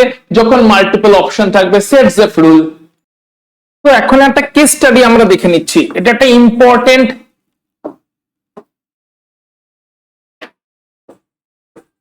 Case study. কি বলছে এই কেস স্টাডিটা, ভালো করে দেখো। এটা বলছে এই পার্টিকুলার অ্যালকিল হ্যালাইডকে নেওয়া হয়েছে, এটা একটা অ্যালকিল হ্যালাইড, কারণ অ্যালকিল গ্রুপও আছে আবার হ্যালোজেনও আছে, দেখতেই পাচ্ছ অ্যালকিল হ্যালাইড, কারণ এই পোরশনটা হচ্ছে অ্যালকিল গ্রুপ আর এটা হচ্ছে halogen, right? So alkyl halide, হ্যালোজেনটা হচ্ছে লিভিং গ্রুপ আমরা জানি, তো এটা হচ্ছে বেসিক্যালি লিভিং গ্রুপ। এটা কিন্তু আলটিমেটলি বেরিয়ে যায় যৌগ থেকে, এটা বেরিয়ে যায়, এটাকে বলে লিভিং গ্রুপ। খুব ভালো কথা। এবার এই লিভিং গ্রুপের রেসপেক্টে এটা আলফা কার্বন, এটা বিটা কার্বন, মানে এখানে বিটা হাইড্রোজেন আছে, দেখতেই পাচ্ছি। বিটা হাইড্রোজেন থাকাটাই ছিল শর্ত, যদি এলিমিনেশন রিঅ্যাকশন হয় ডাবল বন্ড অ্যালকিন তৈরি হতে হয়। এবারে দু রকমের রিএজেন্ট দেওয়া হলো। প্রথমে দেওয়া হলো ইথানলীয় কেওএইচ। ইথানল মানে হচ্ছে অ্যালকোহল দেওয়া হয়েছে, তাহলে সলভেন্ট যদি হয় অ্যালকোহল, দ্রাবক যদি হয় অ্যালকোহল, তাহলে এদিকে এলিমিনেশন বিক্রিয়া হয়। তখন কিরকম বিক্রিয়াটা হচ্ছে? CH3 CH2 beta hydrogen CH2 Br, এখানে কিরকম বিক্রিয়াটা হলো? OH মাইনাস এলো, OH মাইনাস এলো, OH মাইনাস বিটা হাইড্রোজেনটাকে নিয়ে নিল, জল তৈরি করলো, আলফা আর বিটার মাঝখানে ডাবল বন্ড এলো, আর লিভিং গ্রুপ Br মাইনাস বেরিয়ে চলে গেল, তাই তো? তার ফলে এখানে OH মাইনাস, কোন OH মাইনাস? অ্যালকোহল যখন সলভেন্ট, মাথায় রাখতে হবে। এটাই হয়ে গেল E2 এলিমিনেশন বা beta hydrogen elimination. E2 elimination বা বিটা হাইড্রোজেন এলিমিনেশন রিঅ্যাকশন, যেটাকে আমরা বলছি অপনয়ন বিক্রিয়া বাংলায় বলছে। তাহলে OH মাইনাস বেস হিসেবে বিহেভ করেছে, তাই না? এটা এখন ক্ষার বা বেস হিসেবে বিহেভ করেছে, এবং OH মাইনাস ক্ষার হিসেবে বিহেভ করেছে। বিটা হাইড্রোজেনটাকে নিয়ে জল তৈরি করে বেরিয়ে গেছে, আলফা আর বিটার মাঝখানে ডাবল বন্ড তৈরি হয়েছে, লিভিং গ্রুপ Br মাইনাস বেরিয়ে গেছে। Clearly beta hydrogen E2 elimination হয়েছে, beta hydrogen E2 elimination reaction হয়েছে, beta hydrogen E2 elimination reaction এখানে হয়ে গেছে। আচ্ছা, এখন যদি আমরা সেম রিঅ্যাকশনটা জলীয় KOH দিয়ে করতে চাই, মানে সলভেন্টটা এখন জল, তাহলে কিন্তু SN2 রিঅ্যাকশন হয়ে যাবে। CH3 CH2 CH2 Br, এখন কিন্তু OH মাইনাস বেস হিসেবে বিহেভ করবে না, কারণ OH মাইনাস অ্যালকোহল দ্রবণে নেই, OH মাইনাস জলীয় দ্রবণে আছে। এখানে OH মাইনাস নিউক্লিওফাইল হিসেবে বিহেভ করবে, এবং নিউক্লিওফাইল হিসেবে এই কার্বনে গিয়ে অ্যাটাক করবে কোন কার্বন? যেটা কিনা ইলেকট্রোফিলিক কার্বন। এই কার্বনটা ইলেকট্রোফিলিক কেন? এই কার্বনটা ইলেকট্রোফিলিক বা ইলেকট্রনের ঘাটতি কেন আছে? ইলেকট্রোফিলিক মানে কি? এখানে ইলেকট্রন ঘাটতিতে আছে। কেন? কারণ লিভিং গ্রুপ Br মাইনাস দুই জায়গাতেই লিভিং গ্রুপ, এটা নিয়ে কোনো ডাউটই নেই। Br মাইনাস দুই জায়গাতেই লিভিং গ্রুপ, কিন্তু এই Br মাইনাস এই হচ্ছে ইলেকট্রোনেগেটিভ। কি? এটা হচ্ছে ইলেকট্রোনেগেটিভ বা তড়িৎ ঋণাত্মক। এবার ইলেকট্রোনেগেটিভ বা তড়িৎ ঋণাত্মক হওয়ার জন্য বন্ধন জোড়কে Br মাইনাস নিজের দিকে টেনে রেখে দেয়, তার ফলে এই কার্বনে প্লাস চার্জ তৈরি হয়, ব্রোমিনে মাইনাস চার্জ আসে। তার মানে এই কার্বনটা ইলেকট্রোফিলিকও। অর্থাৎ কি হলো? এই একই মলিকুলের দুই রকম প্রপার্টি আছে। এই মলিকুলটাতে Br অ্যাটমের রেসপেক্টে বিটা হাইড্রোজেন বেরিয়েও যেতে পারে যদি সলভেন্ট বা দ্রাবক অ্যালকোহল হয় KOH এর প্রেজেন্সে। আবার এই মলিকুলে OH মাইনাস নিউক্লিওফাইল হিসেবে বিহেভ করে এখানে ইলেকট্রোফিলিক কার্বনটাতে অ্যাটাকও করতে পারে, যার ফলে Br মাইনাসও বেরিয়ে যেতে পারে। তখন কিন্তু অ্যালকোহল তৈরি হবে, Br মাইনাস বেরোবে, OH ঢুকেছে, SN2 রিঅ্যাকশন হচ্ছে। এক্ষেত্রে কি রিঅ্যাকশন হচ্ছে? SN2 রিঅ্যাকশন হচ্ছে। ব্যাক সাইড এটাকে থ্রু দিয়ে SN2 রিঅ্যাকশন হচ্ছে, মেকানিজমে পড়েছিলাম রিঅ্যাকশন মেকানিজমে। সো ক্লিয়ারলি বুঝতে পারছি ডিফারেন্সটা হলো কেন, কারণ দ্রাবক আলাদা হয়ে গেছে। তাই অ্যালকোহল দ্রাবকে OH- হচ্ছে বেস, এবং তখন বিটা হাইড্রোজেনটা এলিমিনেট হয়ে যায়, ডাবল বন্ড আসে, অ্যালকিন তৈরি হয়। কিন্তু জলীয় দ্রাবকে, জল যখন দ্রাবক, জলীয় দ্রাবকে কিন্তু OH- নিউক্লিওফাইল, এবং OH- যদি নিউক্লিওফাইল হয় জলীয় দ্রাবকে, সে কিন্তু ইলেকট্রনের ঘাটতি আছে, সেই ইলেকট্রোফিলিক কার্বনটাকে খুঁজবে, যেটা কিনা হ্যালোজেনের সঙ্গে অ্যাটাচ। হ্যালোজেন গুলো হয় তড়িৎ ঋণাত্মক, বন্ধন জোড়কে নিজের দিকে টেনে নেয়, তার জন্য কার্বনটা হয়ে যায় ইলেকট্রোফিলিক বা ইলেকট্রনের ঘাটতি। ওই কার্বনে এসে নিউক্লিওফাইল অ্যাটাক করবে এবং তার ফলে লিভিং গ্রুপ বেরিয়ে যাবে এবং ওখানে OH ঢুকে যাবে। তাহলে লিভিং গ্রুপ Br বেরিয়ে গেল, সেখানে চলে এলো OH, এটা হচ্ছে SN2 হয়েছে। আর লিভিং গ্রুপ Br বেরিয়ে গেল বিটা হাইড্রোজেনের সঙ্গে, তার ফলে চলে এলো হচ্ছে ডাবল বন্ড, এখানে হচ্ছে এলিমিনেশন হয়েছে। তাহলে দুটো মেকানিজম আলাদা হয়ে গেল শুধুমাত্র দ্রাবকটা আলাদা হওয়ার জন্য, একটাতে অ্যালকোহল দ্রাবক, একটাতে হচ্ছে জল দ্রাবক ছিল। ওকে, ক্লিয়ার? আচ্ছা, চলে আসছে এবার আমরা ডিহ্যালোজিনেশন। আমাদের লজিক একই থাকবে, সেটা হচ্ছে কার্বনের সঙ্গে বিভিন্ন রকম গ্রুপ অ্যাটাচ থাকে, তারা বেরিয়ে যায় এবং ডাবল বন্ড তৈরি হয়। যখন ডিহাইড্রেশন করছিলাম H আর OH বেরিয়ে যাচ্ছিল, ডাবল বন্ড এসেছিল। যখন ডিহাইড্রোহ্যালোজিনেশন করছিলাম H আর ব্রোমিন বেরিয়ে যাচ্ছিল, ডাবল বন্ড আসছিল। এখন ডিহ্যালোজিনেশন মানে দুজন ব্রোমিন বেরিয়ে যাবে এবং একই রকম ভাবে ডাবল বন্ড আসবে। সো বেসিক্যালি প্রত্যেক ক্ষেত্রে অ্যালকিন তৈরি করার যে মেথডটা দেখতে পাচ্ছি, সেটা হচ্ছে এটা জেনারেল মেথড এলিমিনেশনের থ্রু দিয়ে, সেটা হচ্ছে কার্বনগুলোর সঙ্গে যারা অ্যাটাচ আছে, কার্বনগুলোর সঙ্গে যে সমস্ত গ্রুপগুলো অ্যাটাচ আছে, সেই অ্যাটাচ গ্রুপগুলো বেরিয়ে যাচ্ছে কোনো না কোনো ভাবে, এবং তার ফলে ওই ভ্যালেন্সিগুলো নিজেদের মধ্যে জয়েন করছে এবং ডাবল বন্ড তৈরি করছে। এখানে দেখতে পাচ্ছি একে বলছে ভিসিনাল ডাইহ্যালাইড। কি বলে এদেরকে? একে বলা হচ্ছে ভিসিনাল ডাইহ্যালাইড। ডাইহ্যালাইড কেন নিশ্চয়ই বুঝে গেছো, কারণ দুটো হ্যালোজেন গ্রুপ আছে, তাই ডাইহ্যালাইড। ভিসিনাল মানে পাশাপাশি দুটো কার্বনে দুটো হ্যালোজেন আছে, তাই বলছে ভিসিনাল ডাইহ্যালাইড। পাশাপাশি দুটো কার্বনে দুটো হ্যালোজেন আছে, তাই বলা হচ্ছে ভিসিনাল ডাইহ্যালাইড। জিঙ্ক এবং অ্যালকোহল দিয়ে উত্তপ্ত করলে জিঙ্কের সঙ্গে এই দুটো ব্রোমিন ZnBr2 তৈরি করে বেরিয়ে যায় এবং তার ফলে এই পজিশনে ডাবল বন্ড আসে, আমরা অ্যালকিন পেয়ে যাই। তাহলে এখানে দুটো হ্যালোজেন বেরিয়ে গেল কার সঙ্গে? জিঙ্কের সঙ্গে। জিঙ্ক এবং ইথানল দিয়ে উত্তপ্ত করলে জিঙ্ক এই দুটো হ্যালোজেনের সঙ্গে ZnBr2 তৈরি করে বেরোচ্ছে এবং ওরা যখনই বেরিয়ে যাচ্ছে ডাবল বন্ড তৈরি হয়ে যাচ্ছে। সো খুবই একই টাইপের রিঅ্যাকশন, এগুলো সবই হচ্ছে কিন্তু এলিমিনেশন ক্যাটাগরির রিঅ্যাকশন। পরেরটা কি বলছে দেখছি, এগুলো আবার ডিফারেন্ট ক্যাটাগরিতে চলে এলাম। তাহলে এতক্ষণ যত মেকানিজম দেখলাম, এতক্ষণ তিনটে মেন রিঅ্যাকশন দেখলাম। কি কি বলতো, কি কি দেখলাম বলতো? এই দেখো, এলিমিনেশনের থ্রু দিয়ে তাহলে তিন রকম হলো। এলিমিনেশনের থ্রু দিয়ে, এলিমিনেশন রিঅ্যাকশনের থ্রু দিয়ে তিন রকম হলো। একটা হচ্ছে জলের এলিমিনেশন হয়ে গেল, H এবং OH। জলের যদি এলিমিনেশন হয়ে যায় তাহলে অ্যালকিন তৈরি হয়, H এবং OH, এটা এলিমিনেশন হয়ে গেল তাহলে অ্যালকিন তৈরি হলো। এক নাম্বার দেখলাম, এটাকে বলছি ডিহাইড্রেশন। কি বললাম এটাকে বললাম হচ্ছে ডিহাইড্রেশন বা নিরুদন। দুই নাম্বারটা হলো ডিহাইড্রোহ্যালোজিনেশন।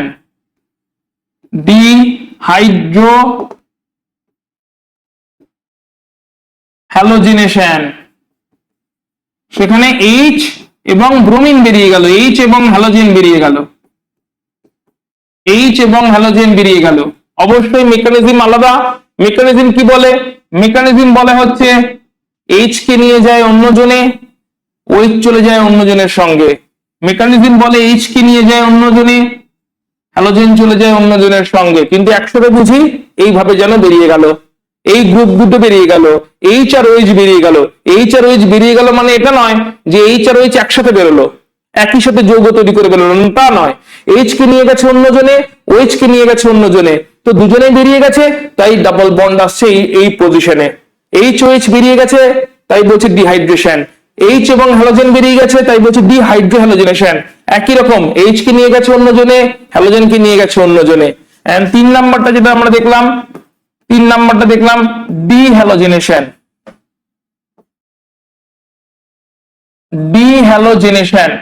এই ডিহ্যালোজিনেশনে কি হলো? দুটোই ছিল হ্যালোজেন, তারা বেরিয়ে গেল। তারা বেরিয়ে গেল এবং তার ফলে ডাবল বন্ড তৈরি হলো। যেখান থেকে বেরিয়ে যাচ্ছে তাদের মাঝখানে ডাবল বন্ড আসছে। এইচ আর ওইচ বেরিয়ে গেল, এখানে ডাবল বন্ড এলো। এইচ আর হ্যালোজেন বেরিয়ে গেল, এখানে ডাবল বন্ড এলো। দুজন ব্রোমিন বেরিয়ে গেল, এখানে ডাবল বন্ড এলো। সো যারা বেরিয়ে যাচ্ছে তাদের মাঝখানে ডাবল বন্ড আসছে। এখানে রিয়েজেন্ট কি? কনসেন্ট্রেটেড গাঢ় সালফিউরিক অ্যাসিড ছিল এই ডিহাইড্রেশন করার জন্য। এখানে রিয়েজেন্ট কি? এখানে ছিল হচ্ছে ইথানলীয় কেওএইচ। এখানে রিয়েজেন্ট কি? জিঙ্ক এবং অ্যালকোহল দিয়ে উত্তপ্ত করা। তাহলে এখানে ছিল গাঢ় সালফিউরিক অ্যাসিড উত্তপ্ত করেছিলাম, এখানে অ্যালকোহলীয় কেওএইচ দিয়ে উত্তপ্ত করেছিলাম, এখানে জিঙ্ক এবং অ্যালকোহল দিয়ে উত্তপ্ত করেছিলাম। ডিফারেন্ট ডিফারেন্ট রিয়েজেন্ট যদি ইউজ করা হয় তাহলে ডিফারেন্ট ডিফারেন্ট কম্পাউন্ড থেকে একই রকম মেকানিজমের মাধ্যমে অ্যালকিন গুলো তৈরি হচ্ছে। তাহলে আমরা এখান থেকে বুঝে গেলাম অ্যালকিন তৈরি কেমন করে হচ্ছে। চলে আসছি অ্যালকাইনের বিজারণ। এবার অ্যালকাইনের যদি বিজারণ করা হয়, অ্যালকাইন মানে ট্রিপল বন্ড আছে, তার বিজারণ করা হচ্ছে মানে ট্রিপল বন্ডের একটা পাই বন্ড ব্রেক হবে আর সেইখানে হাইড্রোজেন গুলো জুড়বে। বিজারণ মানেই হাইড্রোজেন জুড়বে, তাই না? সো ট্রিপল বন্ডের একটা পাই বন্ড ব্রেক হবে, টোটাল দুটো পাই বন্ড আছে, একটা সিগমা দুটো পাই। সো ট্রিপল বন্ডের একটা পাই বন্ড ব্রেক হবে এবং সেখানে জুড়ে যাবে। কখন হবে এটা? সোডিয়াম এবং লিকুইড অ্যামোনিয়া যদি রিঅ্যাকশন করা হয় তাহলে ট্রান্স ভাবে জুড়বে, অর্থাৎ হাইড্রোজেনটা তখন কেমন ভাবে জুড়বে বলতো? তখন হচ্ছে এরকম ভাবে জুড়বে, একটা হাইড্রোজেন এদিক থেকে জুড়বে, একটা হাইড্রোজেন ওদিক থেকে জুড়বে। তো ট্রান্স ওয়েতে তখন তৈরি হবে, ঠিক। আর যদি হাইড্রোজেন প্যালাডিয়াম ক্যালসিয়াম কার্বনেট দিয়ে করা হয় বিক্রিয়াটা, রিঅ্যাকশনটা, তাহলে তখন সিস ওয়েতে জুড়বে, মানে একই দিক থেকে দুটো হাইড্রোজেন এসে জুড়বে। সো ক্লিয়ারলি দেখতে পাচ্ছি এখানে ট্রান্স এডিশন হচ্ছে, অপোজিট দিক থেকে হাইড্রোজেন গুলো জুড়ছে, এখানে সিস এডিশন হচ্ছে, সেম সাইড থেকে হাইড্রোজেন জুড়ছে। প্রথম কথা, হাইড্রোজেন জয়েন করছে অ্যালকাইনে, অ্যালকাইনে আছে ট্রিপল বন্ড, সেখানে হাইড্রোজেন জয়েন করছে, ট্রিপল বন্ডের একটা করে পাই বন্ড ভাঙছে, ট্রিপল বন্ডের একটা করে পাই বন্ড ভাঙছে, কারণ সিগমা আছে একটা, পাই আছে দুটো। সো একটা সিগমা থাকছে, একটা পাই থাকছে, আর একটা পাই ভেঙে যাচ্ছে। ট্রিপল বন্ডের একটা করে পাই বন্ড ভাঙছে, সেইখানে জয়েন করে যাচ্ছে হচ্ছে হাইড্রোজেন গুলো। হাইড্রোজেন এখন দুই রকম ভাবে জয়েন করছে, একটা ট্রান্স ওয়েতে মানে অপোজিট থেকে, একটা সিস ওয়েতে মানে সেম সাইড থেকে। সিস ওয়েতে সেম সাইড থেকে কখন করছে? যখন প্যালাডিয়াম এবং হাইড্রোজেনের সঙ্গে প্যালাডিয়াম ক্যালসিয়াম কার্বনেট দিচ্ছি। তো এই হাইড্রোজেনের সঙ্গে প্যালাডিয়াম দিয়ে যদি রিঅ্যাকশন করা হয়, সিস ওয়েতে হাইড্রোজেনেশন হচ্ছে। আর যদি আমরা সোডিয়াম এবং লিকুইড অ্যামোনিয়া দিয়ে রিঅ্যাকশন করি তাহলে ট্রান্স ওয়েতে হাইড্রোজেনেশন হচ্ছে। যেহেতু এগুলোতে সবগুলোতে হাইড্রোজেন জুড়ছে, আমরা বলবো এই রিঅ্যাকশন গুলো বিজারণ তো বটেই, হাইড্রোজেনেশনের মাধ্যমে বিজারণ, কারণ হাইড্রোজেন অ্যাডিশন হয়েছে। হাইড্রোজেনেশনের মাধ্যমে বিজারণ, কারণ হাইড্রোজেন অ্যাডিশন হয়েছে। সোডিয়াম লিকুইড অ্যামোনিয়া দিলে হয় হচ্ছে ট্রান্স হাইড্রোজেনেশন, আর হাইড্রোজেন এবং প্যালাডিয়াম দিলে হয় হচ্ছে সিস হাইড্রোজেনেশন। সিস তৈরি হয়, ট্রান্স তৈরি হয়। বেশ, চলে আসছি কোলবের তড়িৎ বিশ্লেষণ। এই মেথডটা কিন্তু আমরা অ্যালকেন তৈরি করার সময় তো পড়েছিলাম, এখন আমরা অ্যালকিনের জন্য দেখে নিচ্ছি। সো এখানে নেওয়া হয়েছে কি দেখো, এবং কিভাবে রিঅ্যাকশনটা হচ্ছে আমরা তারপরে তার মেকানিজমটা একবার দেখে নেব। আচ্ছা, মেকানিজমের জন্য জায়গা রেখেছি, তাহলে এখানে আলাদা করে দেখছি না, দেখে নাও ভালো করে। হলোটা কি? যখন সোডিয়াম সাকসিনেট এরকম একটা যৌগ নেওয়া হয়েছে, জলীয় দ্রবণ নেওয়া হয়েছে, বেসিক্যালি এই জলীয় দ্রবণের তড়িৎ বিশ্লেষণ করা হয়েছে। সোডিয়াম সাকসিনেট নেওয়া হয়েছে, সোডিয়াম সাকসিনেটের জলীয় দ্রবণ নেওয়া হয়েছে, তার তড়িৎ বিশ্লেষণ করা হচ্ছে। যখনই তড়িৎ বিশ্লেষণ করা হবে তখন সবার আগে তো ক্যাটায়ন গুলো আলাদা হয়ে যাবে, তাই দুটো Na+ আলাদা হয়ে গেল। এবারে তারপরে তড়িৎ বিশ্লেষণের সময় এই carbon die oxide পোরশনটাও, carboxyl গ্রুপটাও out হয়ে যাবে, তাই এটা এক প্রকারের ডি কার্বক্সিলেশন রিঅ্যাকশন বলা যেতে পারে, কারণ কার্বক্সিল গ্রুপ আলটিমেটলি আউট হয়ে যায় কার্বন ডাই অক্সাইড তৈরি করে। দেখতেই পাচ্ছি আমরা কার্বন ডাই অক্সাইড গ্যাস তৈরি হয়েছে, কারণ কার্বক্সিল গ্রুপটা আউট হয়ে যাচ্ছে এবং এই দুটো কার্বন নিজেদের মধ্যে জয়েন করে যাবে এবং তার ফলে ডাবল বন্ডটা তৈরি হবে। তাহলে কারা কারা এলিমিনেট হয়ে যাচ্ছে? কখন হচ্ছে? যখনই তড়িৎ বিশ্লেষণ করা হচ্ছে। তাহলে সোডিয়াম সাকসিনেটের জলীয় দ্রবণের যেই আমরা তড়িৎ বিশ্লেষণ করছি, সোডিয়াম সাকসিনেটের স্ট্রাকচার নিশ্চয়ই বুঝে গেছো। সোডিয়াম সাকসিনেটের জলীয় দ্রবণের, কারণ জলীয় দ্রবণ তো লাগবেই তড়িৎ বিশ্লেষণ করতে গেলে, তাই সোডিয়াম সাকসিনেটের জলীয় দ্রবণের যেই আমরা তড়িৎ বিশ্লেষণ করছি, সঙ্গে সঙ্গে কি হচ্ছে? তড়িৎ বিশ্লেষণের সময় কি হচ্ছে? সোডিয়াম পার্টটা আগেই এমনি বেরিয়ে যাচ্ছে, কারণ ওটা Na+ তৈরি করে বেরিয়ে যাচ্ছে। কার্বন ডাই অক্সাইড পোরশন তৈরি করে বেরিয়ে যাচ্ছে হচ্ছে এই কার্বক্সিলিক গ্রুপটা, কার্বন গুলো জয়েন করছে, ডাবল বন্ড হয়ে যাচ্ছে। কোলবেটা আশা করি হচ্ছে কেমন করে ক্লিয়ার। এবার আমরা দেখব মেকানিজম কেমন করে চলছে। তো চলো আমরা চলে যাই মেকানিজমে। মেকানিজম এরকম করে চলছে, আমরা নিয়েছি তাহলে হচ্ছে সোডিয়াম সাকসিনেট, ভালো করে দেখে নেবে, ডিটেইল স্ট্রাকচার লিখে দেখাচ্ছি। আমরা নিয়েছি হচ্ছে সোডিয়াম সাকসিনেট, এটা হচ্ছে সোডিয়াম সাকসিনেট যৌগটা।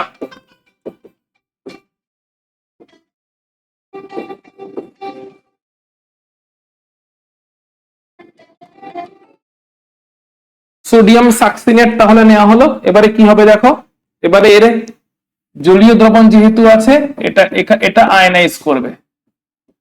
জলীয় দ্রবণ যেহেতু আছে এখানে এটার আয়নাইজেশন হবে, আয়নাইজেশন হলে ক্যাটায়ন তৈরি হবে এবং অ্যানায়ন তৈরি হবে।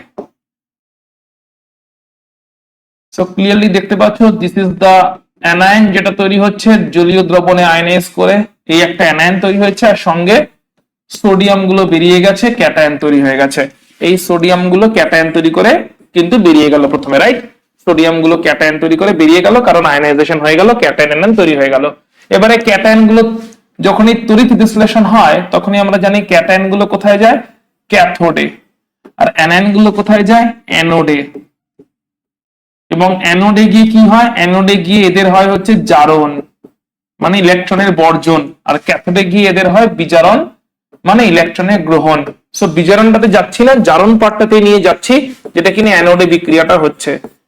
তাহলে এবার অ্যানোডে যেই হলো, অ্যানোডে জারণ হবে, ইলেকট্রন বর্জন হবে, তৈরি হয়ে গেছে CH3 C double bond O minus COO minus, আচ্ছা CH3 নয় sorry CH2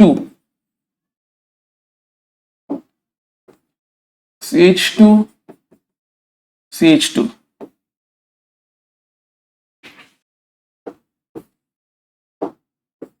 CH2COO minus CH2COO minus, এটা ইলেকট্রন বর্জন করবে।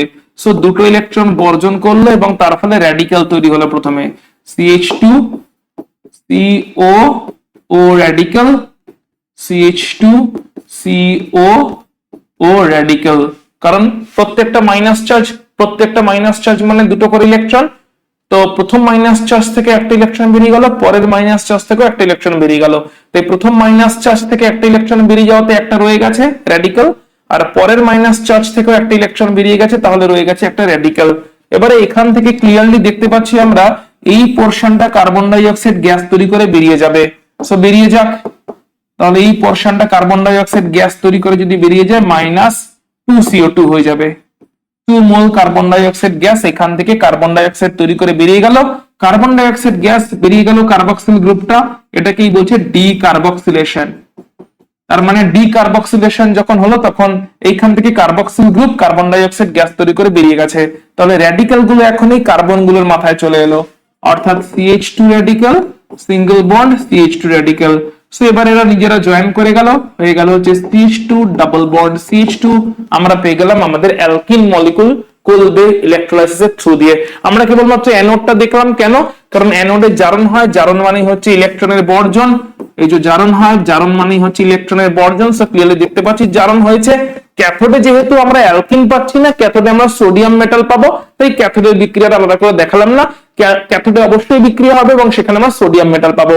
আমরা মেইনলি দেখলাম অ্যানোডে তৈরি হলো এই অ্যানায়নটা যেটা ইলেকট্রন বর্জন করে হলো র্যাডিক্যাল, তারপরে কার্বন ডাই অক্সাইড পার্ট গুলো বেরিয়ে গেল, দিয়ে হলো CH2 dot single bond CH2 dot, তারা জয়েন করে গিয়ে তৈরি করলো অ্যালকিন মলিকুল কোলবে ইলেকট্রোলাইসিস মেথড। চলো আমরা তাহলে পরের বিক্রিয়ায় চলে আসছি আমরা ভৌত ধর্মতে। সো অ্যালকিনের ভৌত ধর্ম অ্যালকিনের মতনই অনেকটা, অ্যালকিনের ভৌত ধর্মতে আমরা পড়েছি মেইনলি গলনাঙ্ক, স্ফুটনাঙ্ক, এখানেও একই রকম কনসেপ্টটা কি ছিল যদি অ্যালকেনটা মনে করে দেখো তাহলে দেখতে পাবে আমরা কনসেপ্ট পড়েছিলাম এটাই মেইনলি। যদি স্ফুটনাঙ্ক বলি তো স্ফুটনাঙ্কের রেসপেক্টে আমরা পড়েছিলাম যত সাইজ বড় হবে তত সারফেস এরিয়া বেশি হবে এবং তত গলনাঙ্ক বেশি হবে, কারণ আকর্ষণ বল বেশি হবে। তো জেনারেল কিন্তু ওগুলোই কিন্তু সবার জন্য সত্যি, ঠিক আছে? তাই এখানে আমরা তার মানে আমরা প্রথমে আমরা দেখে নিই এই দুটো সম্পর্কে। দেখো প্রথমে আমরা জেনারেল পয়েন্টটা দেখে নিই, স্ফুটনাঙ্কের জেনারেল পয়েন্ট কি? স্ফুটনাঙ্কের জেনারেল পয়েন্ট হচ্ছে যত সাইজ বেশি হবে, সাইজ যত বড় হবে, আকার যত বড় হবে, আকার আকৃতি এগুলো যত বড় হবে তত হচ্ছে সারফেস এরিয়া বেশি হবে, মানে পৃষ্ঠতলের ক্ষেত্রফল বেশি হবে। আর সারফেস এরিয়া বা পৃষ্ঠতলের ক্ষেত্রফল যত বেশি হবে, সাইজ যত বেশি হবে তত সারফেস এরিয়া বা পৃষ্ঠতলের ক্ষেত্রফল বেশি হবে। সেটা যত বেশি হবে তত অ্যালকিন মলিকুলগুলোর নিজেদের মধ্যে ভ্যান ডার ওয়াল আকর্ষণ বল যেটা কিনা আন্তঃআণবিক আকর্ষণ বল, সেটা বেশি হবে, কারণ যত বেশি সারফেস এরিয়া তত হচ্ছে আকর্ষণ বলের মান বেশি হবে। Van der Waals attraction force বেশি হবে। আর ওই ভ্যান ডার ওয়াল অ্যাট্রাকশন ফোর্সকে ওভারকাম করে যদি তরলকে বাষ্পে পাঠাতে হয়, তার জন্য বেশি তাপমাত্রা লাগবে। তো ক্লিয়ারলি বয়লিং পয়েন্ট বেশি হতে চলেছে, তার মানে সাইজ যদি বেশি হয় বয়লিং পয়েন্ট বেশি হবে। এই হচ্ছে আমাদের ইজি কনক্লুশন। যত বড় আকৃতি হবে, যত বড় সাইজ হবে, তত অ্যালকিন মলিকুল গুলো নিজেদের মধ্যে অনেক বেশি সারফেস এরিয়া থ্রু দিয়ে অ্যাটাচ থাকবে। অনেক বেশি সারফেস এরিয়া, অল্প সারফেস এরিয়াতে যদি অ্যাটাচ থাকে, দুটো মলিকুল অল্প সারফেস এরিয়া থ্রু দিয়ে অ্যাটাচ, অবশ্যই এখানে অ্যাট্রাকশন কম, কিন্তু দুটো মলিকুল অনেক বেশি সারফেস এরিয়া থ্রু দিয়ে অ্যাটাচ, অবশ্যই এখানে অ্যাট্রাকশন বেশি। যত সাইজ হবে তত সারফেস এরিয়া বা পৃষ্ঠতলের ক্ষেত্রফল বেশি, সংস্পর্শ তলের ক্ষেত্রফল বেশি, তার জন্য ভ্যান ডার ওয়াল আকর্ষণ বলগুলো বেশি হবে। আলাদা করে বাষ্পে পরিণত করতে, তরল থেকে তাদের আলাদা করে বাষ্পে পরিণত করতে অনেক বেশি তাপ শক্তি লাগবে। দ্যাট ইজ বয়লিং পয়েন্ট বা স্ফুটনাঙ্ক বেশি হতে চলেছে। কিন্তু মেল্টিং পয়েন্টের ক্ষেত্রে কি দেখতে হয়? ওখানে দেখতে হয় সিমেট্রি। যে যত বেশি সিমেট্রিক্যাল হবে, সিমেট্রিক্যাল হলে তত ক্রিস্টালের মধ্যে ফিটিংটা ভালো হবে। আর ক্রিস্টালের মধ্যে যদি ফিটিং ভালো হয়, তাহলে ওই ক্রিস্টাল স্টেবল ক্রিস্টাল হবে, ওকে গলাতে মানে মেল্ট করতে বেশি এনার্জি লাগবে, এবং তখন আমরা বলবো মেল্টিং পয়েন্টটা বেশি। তাহলে চলে আসি আমরা এখন যদি গলনাঙ্ক বলি, গলনাঙ্কের জন্য লজিকটা কি? এখানে দেখতে হবে সিমেট্রি কোথায় আছে।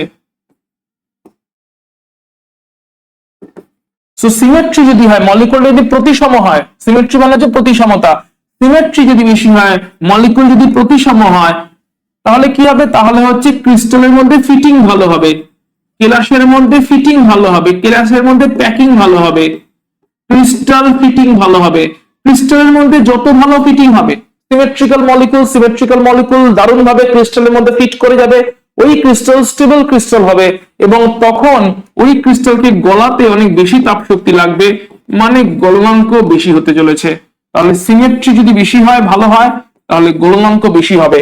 এখন একটা সিস মলিকুল, একটা ট্রান্স মলিকুল আছে। সিস মলিকুলটা ট্রান্স মলিকুলটা দুজনেরই স্ফুটনাঙ্কে একই রকম বলছে, প্রায় কাছাকাছি। কেন? কারণ হচ্ছে সিস মলিকুল আর ট্রান্স মলিকুল দুটোই আসলে বিউট টু উইন, সারফেস এরিয়া তারতম্য হয়নি। দেখো সিস মলিকুলে যতগুলো কার্বন আছে, ট্রান্স মলিকুলে অতগুলোই কার্বন আছে, তাই সারফেস এরিয়ার খুব একটা তারতম্য হচ্ছে না। সারফেস এরিয়া বা সাইজের তারতম্য যদি না হয়, তাহলে স্ফুটনাঙ্কে খুব একটা পার্থক্য তৈরি হচ্ছে না। কারণ আমরা একটু আগে দেখলাম স্ফুটনাঙ্ক পয়েন্টটা হচ্ছে সারফেস এরিয়া বা পৃষ্ঠতলের ক্ষেত্রফল, সাইজ, এগুলোর সঙ্গে রিলেটেড। দুটো কম্পাউন্ডে, সিস এবং ট্রান্স, দুটো কম্পাউন্ডে 4টে করে কার্বনের চেন আছে। সো 4টে করে কার্বনের চেন যেখানে আছে, সেখানে দুজনের সাইজ মোটামুটি একই রকম, সারফেস এরিয়া মোটামুটি একই রকম, আকর্ষণ বলের মান মোটামুটি একই রকম, তাই স্ফুটনাঙ্ক মোটামুটি একই রকম। তাই স্ফুটনাঙ্কতে কোনো চেঞ্জ হয়নি। কিন্তু গলনাঙ্কটা ভালো করে দেখো, এইটা সিস মলিকুল, এটা তো সিমেট্রিক্যাল নয়, আনসিমেট্রিক্যাল। একই দিকে বড় বড় গ্রুপ বসে আছে, তাই এটা আনসিমেট্রিক্যাল মলিকুল। একই দিকে সমস্ত প্রজেকশন গুলো আছে, আনসিমেট্রিক্যাল মলিকুল। কিন্তু ট্রান্সটা দেখো অপোজিটে বসে আছে, তার মানে এটা সিমেট্রিক্যাল মলিকুল। তাহলে আনসিমেট্রিক্যাল আর সিমেট্রিক্যাল, কোথায় গলনাঙ্ক বেশি হতে চলেছে? অবশ্যই সিমেট্রিক্যালে গলনাঙ্ক বেশি হতে চলেছে। তাই এখানে গলনাঙ্কের মান বেশি, -106, এখানে গলনাঙ্কের মান অনেক কম, -139। এতটা পার্থক্যের কারণ হচ্ছে এটা সিমেট্রিক্যাল মলিকুল, ক্রিস্টালে ভালো ফিটিং হবে, তাই গলাতে অনেক বেশি এনার্জি লাগবে ওই ক্রিস্টালকে গলাতে। তাই সিমেট্রিক্যাল কারা? ট্রান্স গুলো হচ্ছে সিমেট্রিক্যাল হওয়ার জন্য সেখানে গলনাঙ্ক বেশি, কিন্তু আনসিমেট্রিক্যাল হওয়ার জন্য, অপ্রতিসম হওয়ার জন্য এখানে সিস মলিকুল গুলোতে কিন্তু গলনাঙ্কের মান কমে যায়। যদিও বা দুজনের স্ফুটনাঙ্ক একই কাছাকাছি, মানে স্ফুটনাঙ্ক দুজনেরই কাছাকাছি, কিন্তু গলনাঙ্কের মান দুজনে কিন্তু অনেকটা পার্থক্য হয়ে যাচ্ছে, কারণ একটা সিমেট্রিক্যাল ট্রান্সটা, আনসিমেট্রিক্যাল সিসটা। তাহলে ভৌত ধর্মের মেন পয়েন্টটা হাইড্রোকার্বনে আমরা মানে অ্যালকেনে আমরা অলরেডি করেছিলাম, এখানেও একবার দেখে নিলাম। চলে আসছি আমরা পরে, কি বলছে? বিক্রিয়াগুলো কি বিক্রিয়া করে, এর জন্য আবার মেকানিজম আবার বলে দিচ্ছি কোন মেকানিজম। অর্থাৎ আমরা দেখো, আমরা যখন প্রিপারেশন করলাম, প্রিপারেশনের সময় আমরা মেইনলি কোন মেকানিজম দেখলাম? প্রিপারেশনের সময় আমরা মেইনলি যে মেকানিজম দেখলাম সেটা হচ্ছে elimination, beta hydrogen elimination. Living গ্রুপটা হতে পারে OH, হতে পারে হ্যালোজেন। সো লিভিং গ্রুপের রেসপেক্টে বিটা হাইড্রোজেন এলিমিনেশন হচ্ছে, এবং তার ফলে ডাবল বন্ড তৈরি হচ্ছে। এইভাবেই মেইন প্রিপারেশন গুলো দেখলাম, যেটা কিনা এলিমিনেশন রিঅ্যাকশন। এখন রিঅ্যাকশন দেখতে চলেছি, এখানে ঠিক অপোজিট হবে, যেটাকে বলি আমরা ইলেকট্রোফিলিক অ্যাডিশন। যে রিঅ্যাকশনের মেকানিজম, সেই রিঅ্যাকশন মেকানিজম ভিডিওতে আছে, ডিটেইলসে আছে, তোমাকে গিয়ে দেখে নিতে হবে। হাইড্রোকার্বন চ্যাপ্টার শুরু করবার আগেই রিঅ্যাকশন মেকানিজমের ডিটেইলস ভিডিও আমি নিয়ে এসেছিলাম, তোমাকে সেটা অবশ্যই দেখে নিতে হবে। সেটা কি জিনিস? সেটা হচ্ছে এই তো আছে আমাদের ডাবল বন্ড, এখন ডাবল বন্ডটা খুলে যাবে আর কারোর সাথে কেউ না কেউ জয়েন করবে, মার্কনিকফ, অ্যান্টি মার্কনিকফ এসব আসবে। ডাবল বন্ডটা খুলে যাবে, এর সাথে কেউ জয়েন করবে, এর সাথে কেউ জয়েন করবে। প্রিপারেশনে কি হচ্ছিল? কেউ কেউ ছিল তারা বেরিয়ে যাচ্ছিল, দিয়ে ডাবল বন্ড তৈরি হচ্ছিল। এখন কি হবে? ডাবল বন্ডটা খুলবে এবং কেউ কেউ জয়েন করবে। একদম ঠিক উল্টো রিঅ্যাকশন হবে। ওকে, হাইড্রোজেন সংযোজন, প্রথমটা হচ্ছে হাইড্রোজেন জয়েন করবে, মানে বেসিক্যালি এটা হাইড্রোজেনেশন বলা যেতে পারে। হাইড্রোজেন সংযোজন, একে হাইড্রোজেনেশন বলা যেতে পারে, এবং অবশ্যই এটা তো একটা বিজারণ বিক্রিয়াই হচ্ছে। সো অ্যালকিন মলিকুলে পাই বন্ড এখন ব্রেক করবে, হাইড্রোজেন কিন্তু গিয়ে জয়েন করবে। পাই বন্ড ব্রেক করবে, হাইড্রোজেন জয়েন করে গেল। কখন? যখন হাইড্রোজেনের সঙ্গে আমরা বিভিন্ন ক্যাটালিস্ট ইউজ করছি, প্ল্যাটিনাম ইউজ করতে পারি, প্যালাডিয়াম ইউজ করতে পারি, র্যানিমিক্যাল ইউজ করতে পারি, দিয়ে উত্তপ্ত করে দিচ্ছি। তাই হাইড্রোজেন দিয়ে, ক্যাটালিস্ট দিয়ে যদি আমরা উত্তপ্ত করে দিই, তাহলে পাই বন্ড ব্রেক করছে, সেইখানে গিয়ে কেউ না কেউ মানে হাইড্রোজেন গুলোকে জয়েন করে যাচ্ছে। একটা পাই বন্ড ব্রেক করলো, যেই পাই বন্ডটা ব্রেক করলো সঙ্গে সঙ্গে খুলে গেল, এবং খুলে যেই গেল সঙ্গে সঙ্গে কি হলো? খুলে যেই গেল সঙ্গে সঙ্গে ওখানে হাইড্রোজেন গুলো জয়েন করে গেল। ক্লিয়ার? বেশ, চলে আসছি আমরা হ্যালোজেন সংযোজন। সেম হইতে হবে, পাই বন্ড ব্রেক করবে এবং হ্যালোজেন গুলো গিয়ে সংযোজিত হয়ে যাবে, যেরকম ব্রোমিন গুলো সংযোজিত হয়ে গেল CCl4 এর প্রেজেন্সে। এই রিঅ্যাকশনটাকে আমরা ইউজ করতে পারি ডাবল বন্ড বা ট্রিপল বন্ড তাদের শনাক্তকরণে, অর্থাৎ এটা শনাক্তকরণ বিক্রিয়া হতে পারে। কেন শনাক্তকরণ বিক্রিয়া? এই বিক্রিয়াটা হচ্ছে শনাক্তকরণ বিক্রিয়া, অ্যালকিনের শনাক্তকরণ বিক্রিয়া। কেন অ্যালকিনের শনাক্তকরণ বিক্রিয়া? কারণ ব্রোমিনের কালার কি বলতো? ব্রোমিনের কালার হচ্ছে লালচে বাদামি, রেডিশ ব্রাউন, লালচে বাদামি বর্ণের ব্রোমিন। তার মানে এমন কোন যৌগের সঙ্গে যদি লালচে বাদামি বর্ণের বিক্রিয়া হয়, ব্রোমিনের বিক্রিয়া হয়, যার ফলে রংটা চলে যায়, রংটা কালারলেস হয়ে যায়, অর্থাৎ বর্ণহীন যৌগ তৈরি হয়ে যায়, কারণ অ্যাডিশনটা হয়ে গেছে, তাহলে বুঝবো আননোন যৌগটাতে নিশ্চয়ই ডাবল বন্ড বা ট্রিপল বন্ড প্রেজেন্ট ছিল। অর্থাৎ এমন কোন একটা অজানা যৌগ নেওয়া হয়েছে, তার সঙ্গে লালচে বাদামি বর্ণের ব্রোমিনের বিক্রিয়া করানো হয়েছে CCl4 সলভেন্টে, এবং তার ফলে বর্ণহীন যৌগ পেয়েছি। তার মানে এই অজানা যৌগটাতে নিশ্চয়ই ডাবল বন্ড বা ট্রিপল বন্ড প্রেজেন্ট ছিল বলেই তাদের পাই বন্ডটা ভেঙে গেছে এবং ব্রোমিনটা অ্যাড হয়ে গেছে, বিআর অ্যাড হয়ে গেছে। দেখতেই পাচ্ছি ক্লিয়ারলি, পাই বন্ড ভাঙছে, দুটোতেই ব্রোমিন অ্যাড হচ্ছে। ব্রোমিন যদি অ্যাড হয়ে যায় তার কালারটা চলে গেল, ব্রোমিন তো আর ব্রোমিন রইলো না, ব্রোমিন তো আর Br2 রইলো না, তার কালারটা চলে গেল। যেই কালারটা চলে গেল তখন আমরা বললাম যে ব্রোমিনের কালার চলে গেছে, মানে নিশ্চয়ই ডাবল বন্ড ছিল যার সঙ্গে ব্রোমিনটা অ্যাড হয়ে গেছে। পরের রিঅ্যাকশনে চলে যাচ্ছি, হ্যালোজেন অ্যাসিড সংযোজন, মানে HX, HCl, HBr, তার মানে সবই একই জিনিস, এই সংযোজন হয়ে গেল। একজন এর সঙ্গে চলে গেল, একজন এর সঙ্গে চলে গেল। কার্বন কার্বন ডাবল বন্ড ছিল, কার্বন কার্বন ডাবল বন্ড ভেঙে গেল, খুলে গেল, এবং একজনের সঙ্গে একজন করে চলে গেল, ইলেকট্রোফিলিক অ্যাডিশন হয়ে গেল। সো দেখে নেওয়া যাক, এইখানে একই রকম ভাবে HBr অ্যাড হচ্ছে, পাই বন্ড ভাঙবে, কোন একটা কার্বনে H যাবে, অন্য কার্বনে ব্রোমিন যাবে, কোন একটাতে এইটা যাবে, অন্যটাতে ওইটা যাবে, কারণ অ্যালকিনটা তো সিমেট্রিক্যাল, তাই না? অ্যালকিনটা সিমেট্রিক্যাল, সো সিমেট্রিক্যাল অ্যালকিনে যে কোনো একটা কার্বনে হাইড্রোজেন যাবে, যে কোনো একটা কার্বনে ব্রোমিন যাবে, কোনো অসুবিধা নেই।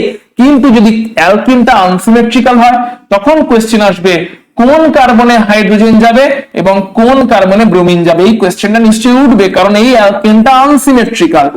আনসিমেট্রিক্যাল অ্যালকিনে কোন কার্বনে কে যাবে, এই কোশ্চেনটা তো অবশ্যই উঠবে। এইখানে সেটা ওঠেনি, কারণ এটা সিমেট্রিক্যাল, যে কোনো কার্বনে যে কোনোটা যেতে পারে। সিমেট্রিক্যালের ক্ষেত্রে যে কোনো একটা কার্বনে হাইড্রোজেন যাক, যে কোনো একটা কার্বনে ব্রোমিন যাক, কোনো ব্যাপার নেই। কিন্তু আনসিমেট্রিক্যাল হলে কোন কার্বনে কে যাবে এটা অবশ্যই ম্যাটার করছে। তো এখানে আমরা জানি মার্কনিকফ রুল অ্যাপ্লিকেবল হবে, এবং মার্কনিকফ রুল কি বলে? যে কার্বনে হাইড্রোজেন বেশি আছে সেই কার্বনে হাইড্রোজেন যাবে, যে কার্বনে হাইড্রোজেন কম আছে, এখানে একটাই হাইড্রোজেন আছে না, সো কম আছে, হাইড্রোজেন কম আছে, সেই কার্বনে ব্রোমিনটা যাবে। এটা হচ্ছে মার্কনিকফ রুল। তার মানে এখানে মার্কনিকফ রুলটা প্রযোজ্য হবে, এবং সেই মার্কনিকফ রুল প্রযোজ্য করে যে প্রোডাক্টটা তৈরি হবে ওটাই হবে হচ্ছে মেন মুখ্য প্রোডাক্ট। অর্থাৎ ডান দিকের কার্বনে যাবে হাইড্রোজেন যেরকম গেছে, আর মাঝের কার্বনে যাবে ব্রোমিন যেরকম গেছে। অর্থাৎ মার্কনিকফ রুল মেনে যে প্রোডাক্টটা তৈরি হবে সেটাই হবে মেজর। অন্যটা কি হবে না? হ্যাঁ, অন্যটাও হবে।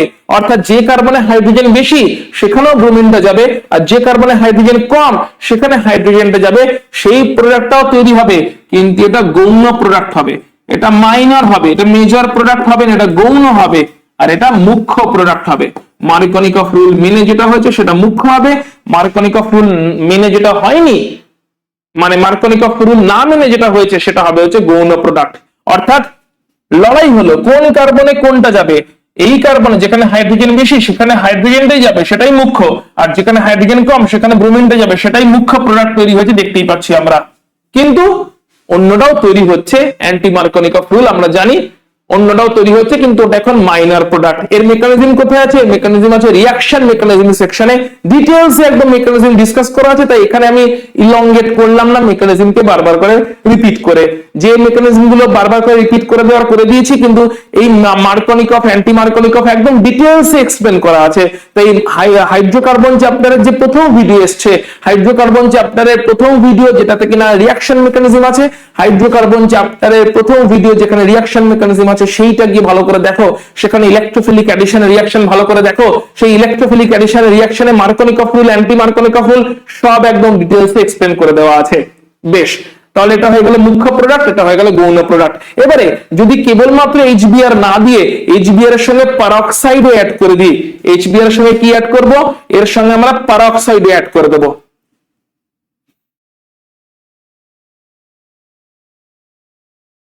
তাহলে কি হবে?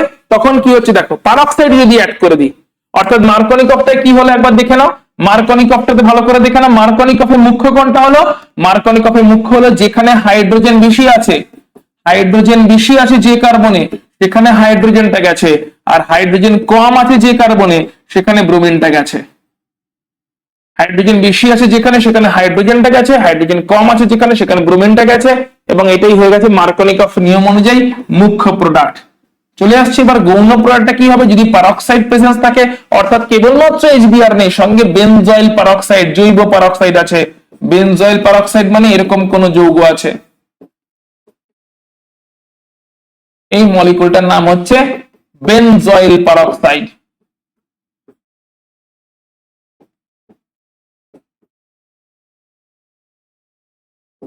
বেনজয়েল পারঅক্সাইড, এরকম কোন বেনজয়েল পারঅক্সাইড টাইপের পারঅক্সো যৌগ আছে, তখন উল্টো হবে, তখন যে কার্বনে হাইড্রোজেন বেশি ছিল সেখানে ব্রোমিন যাবে, আর যে কার্বনে হাইড্রোজেন কম ছিল সেখানে হাইড্রোজেনটা যাবে।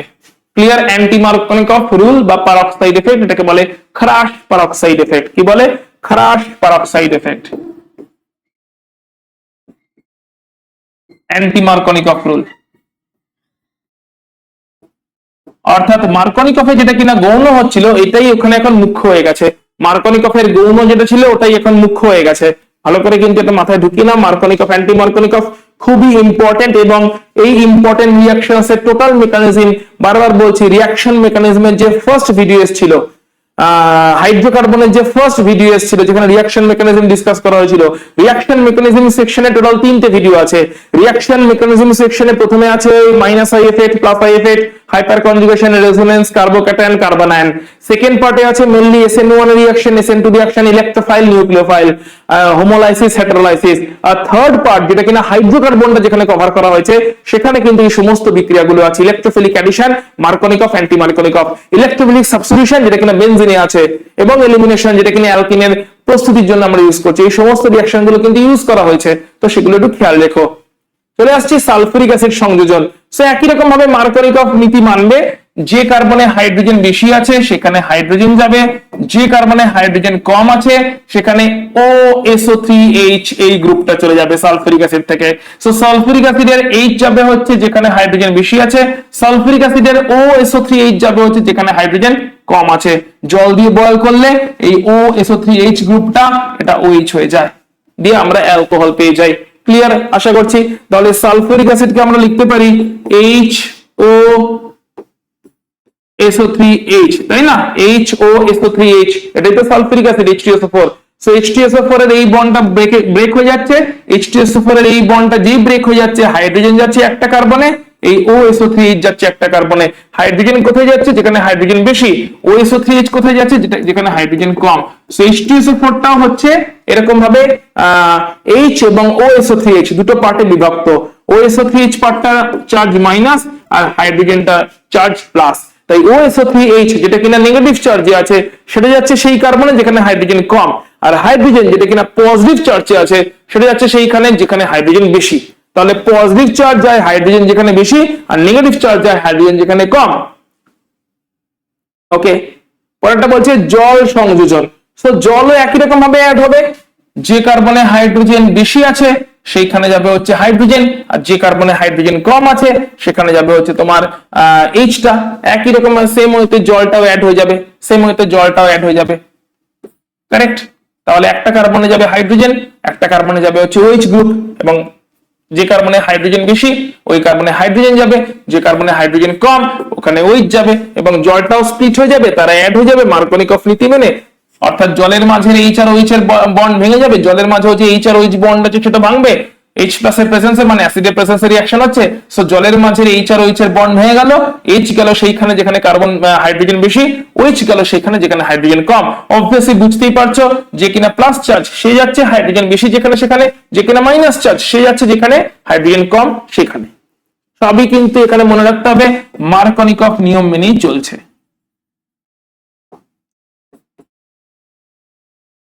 মার্কোনিকফ নিয়ম মেনেই কিন্তু এখানে সমস্ত বিক্রিয়াগুলো চলছে। ওকে, চলো পরের বিক্রিয়াটা দেখে নি। বলছে হাইপোহ্যালাস অ্যাসিড সংযোজন। সো হাইপোহ্যালাস অ্যাসিড কারা দেখে নি। হাইপোহ্যালাস অ্যাসিড হচ্ছে এরা। আচ্ছা, এখানে তাহলে প্লাস চার্জ কোথায় মাইনাস চার্জ কোথায় দেখে নি। এই তো আমাদের প্লাস চার্জ, এই হচ্ছে মাইনাস চার্জ। কেন? কারণ অক্সিজেন হচ্ছে বেশি তড়িৎ ঋণাত্মক, অক্সিজেন বেশি তড়িৎ ঋণাত্মক, যে বেশি তড়িৎ ঋণাত্মক ক্লোরিনও তড়িৎ ঋণাত্মক কিন্তু কম, তাই না? তাই যে বেশি তড়িৎ ঋণাত্মক, যে বেশি তড়িৎ ঋণাত্মক সেখানেই কিন্তু মাইনাস চার্জ আছে। তাহলে এটাকে যদি HBr এর সঙ্গে ট্যালি করাই তাহলে ভালো করে দেখো কোথায় কোনটা যাবে। এই দেখো HBr ঠিক এরকম ছিল, যেটাতে প্লাস চার্জ সেটা ছিল হাইড্রোজেন, যেটাতে মাইনাস চার্জ সেটা ছিল ব্রোমিন। কোনটা কোথায় গেছিল? যেটা ধনাত্মক আয়ন সেটা গেছিল যেখানে হাইড্রোজেন বেশি সেই কার্বনে, আর যেটা ঋণাত্মক আয়ন সেটা গেছিল হাইড্রোজেন যেখানে কম সেই কার্বনে। তাহলে এখানেও একই জিনিস হবে, ক্লোরিন যাবে সেই কার্বনে যেখানে হাইড্রোজেন বেশি, OH যাবে সেই কার্বনে যেখানে হাইড্রোজেন কম, সেম হতে যাবে। তাহলে এখানেও দিয়েছি হচ্ছে HOCl, HOCl দেওয়াতে এটা ব্রেক করেছে, যে কার্বনে হাইড্রোজেন বেশি সেইখানে তাহলে যাবে হচ্ছে কে Cl, আর যে কার্বনে হাইড্রোজেন আছে এটা তো সিমেট্রিক্যাল, এটা তো যে কোনো একটা যাবে, আনসিমেট্রিক্যালটাই চলে আসছি।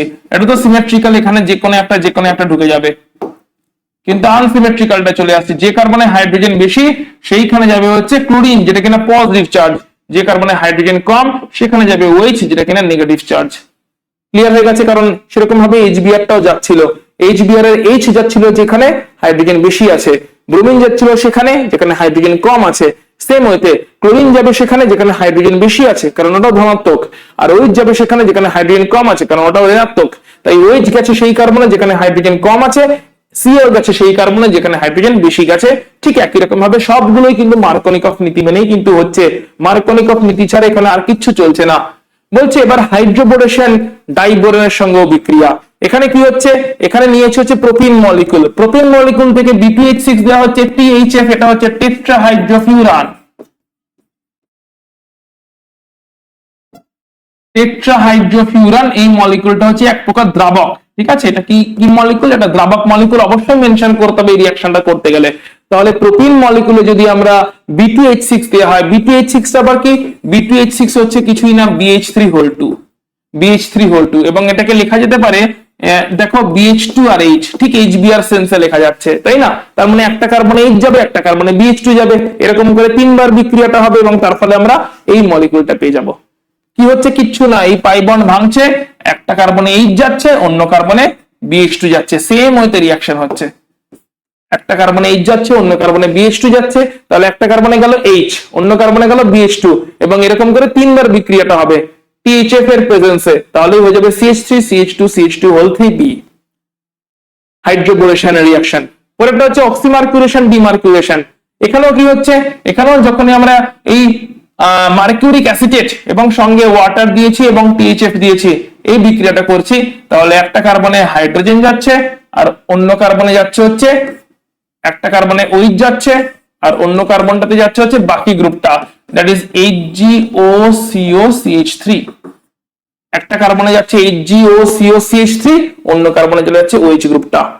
ক্লিয়ার? তাহলে কোন কার্বনে কোন গ্রুপ যাচ্ছে, কেন যাচ্ছে, সব মার্কনিকফ রুল ফলো করে হচ্ছে, আশা করি বুঝতে পারছো। এবার এখানে যে বিক্রিয়াগুলো দেখলে তার মধ্যে এই যে অক্সিমার্কুরেশন ডিমার্কুরেশন, এই বিক্রিয়াটা কিন্তু মার্কনিকফ নিয়ম মেনেই হচ্ছে, ভালো করে দেখে নাও।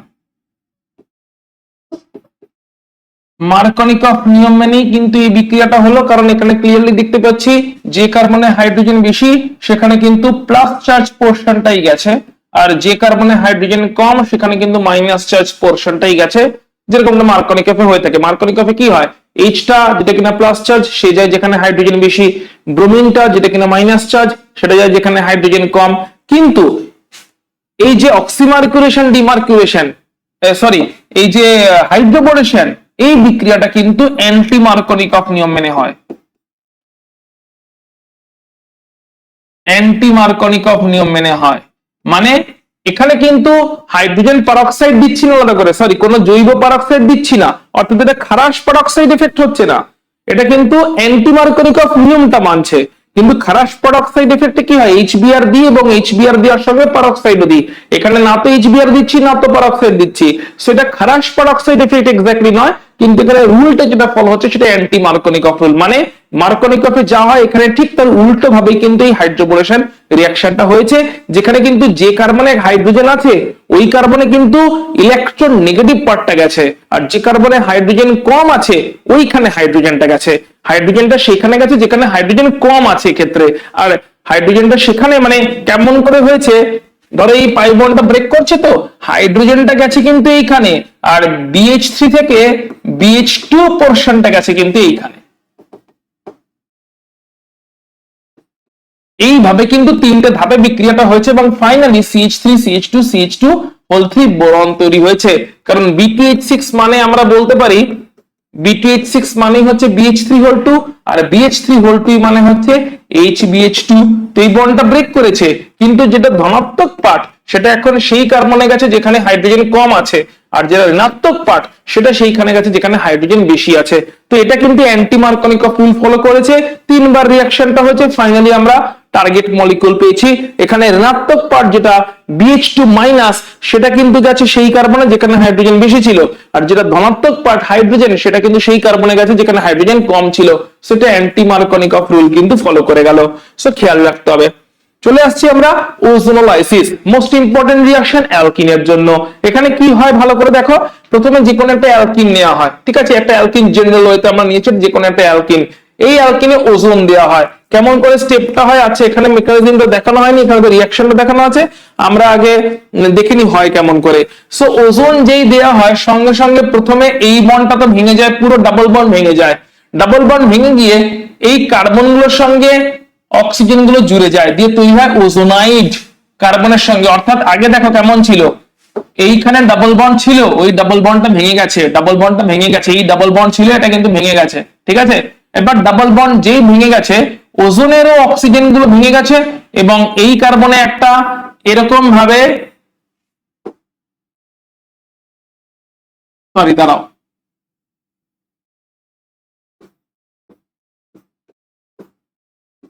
এই দেখো এক্স্যাক্টলি এরকম ভাবে ওজোনাইডটা তৈরি হয়েছে, নিশ্চয়ই বুঝে গেছে কোথায় কে জয়েন করে গেছে। সো এই কার্বন দুটোর সঙ্গে জয়েন করেছে একটা অক্সিজেন, এই কার্বন গুলোর সঙ্গে জয়েন করে গেছে অক্সিজেন গুলো, এইভাবে তৈরি হচ্ছে এক্স্যাক্টলি ওজোনাইডটা। অর্থাৎ মাঝখান থেকে ডাবল বন্ড তো ভেঙে গেলই, এই ডাবল বন্ডটা তো ভেঙে গেলই, সঙ্গে এইভাবে ওজোনাইড তৈরি হয়ে গেল, ডাবল বন্ডটা তো ভেঙে গেলই, সঙ্গে এইভাবে ওজোনাইড তৈরি হয়ে গেল, যেটা দেখতে পাচ্ছি। এবার ওজোনাইড তৈরি হওয়ার পরে কি হবে, এই বন্ডটা ভাঙবে, এই বন্ডটা ভাঙবে, এই বন্ডটা ভাঙবে, ওজোনাইড তৈরি হওয়ার পরে এই তিনটে বন্ড ভেঙে যাবে এবং তার ফলে আমরা অ্যালডিহাইড পাবো। দেখে নাও কেমন করে ভাঙছে। সো এই বন্ডটা ভাঙলো, এই বন্ডটা ভাঙলো, এটাও ভাঙলো, এটাও ভাঙলো, তাহলে এই পোর্শনটা আলাদা হয়ে চলে গেল একটা অ্যালডিহাইড হিসাবে, এই পোর্শনটা আলাদা হয়ে চলে গেল একটা অ্যালডিহাইড হিসাবে। So R CH double bond, এখানে ডাবল বন্ড চলে এলো, আর প্রাইম সিএইচ ডাবল বন্ড, একটা করে ডাবল বন্ড চলে এলো। সো কি হয়ে গেল, এইখান থেকে তৈরি হলো এটা আর সিএইচ ডাবল বন্ড, ওদিক থেকে তৈরি হলো R dash CH double bond. So R CH double bond একটা তৈরি হলো, ওদিক থেকে তৈরি হলো R dash CH double bond. অক্সিজেনটা যেটা ছিল ওটা ওয়াটারের সঙ্গে বিক্রিয়া করে বা জিঙ্কের সঙ্গে বিক্রিয়া করে জেডেনও তৈরি করে দিল, এটাকে বলা হয় রিডাকশন। এই স্টেপটা হচ্ছে রিডাকশন, আর প্রথম স্টেপটা হচ্ছে ওজোনোলাইসিস। একসাথে বলে রিডাকটিভ ওজোনোলাইসিস। ঠিক আছে, এই স্টেপ 2 নম্বর স্টেপটা হচ্ছে রিডাকশন, প্রথম স্টেপটা হচ্ছে ওজোনোলাইসিস, পরের স্টেপটা হচ্ছে রিডাকশন বা বিজারণ, একসাথে বলা হচ্ছে রিডাকটিভ ওজোনোলাইসিস।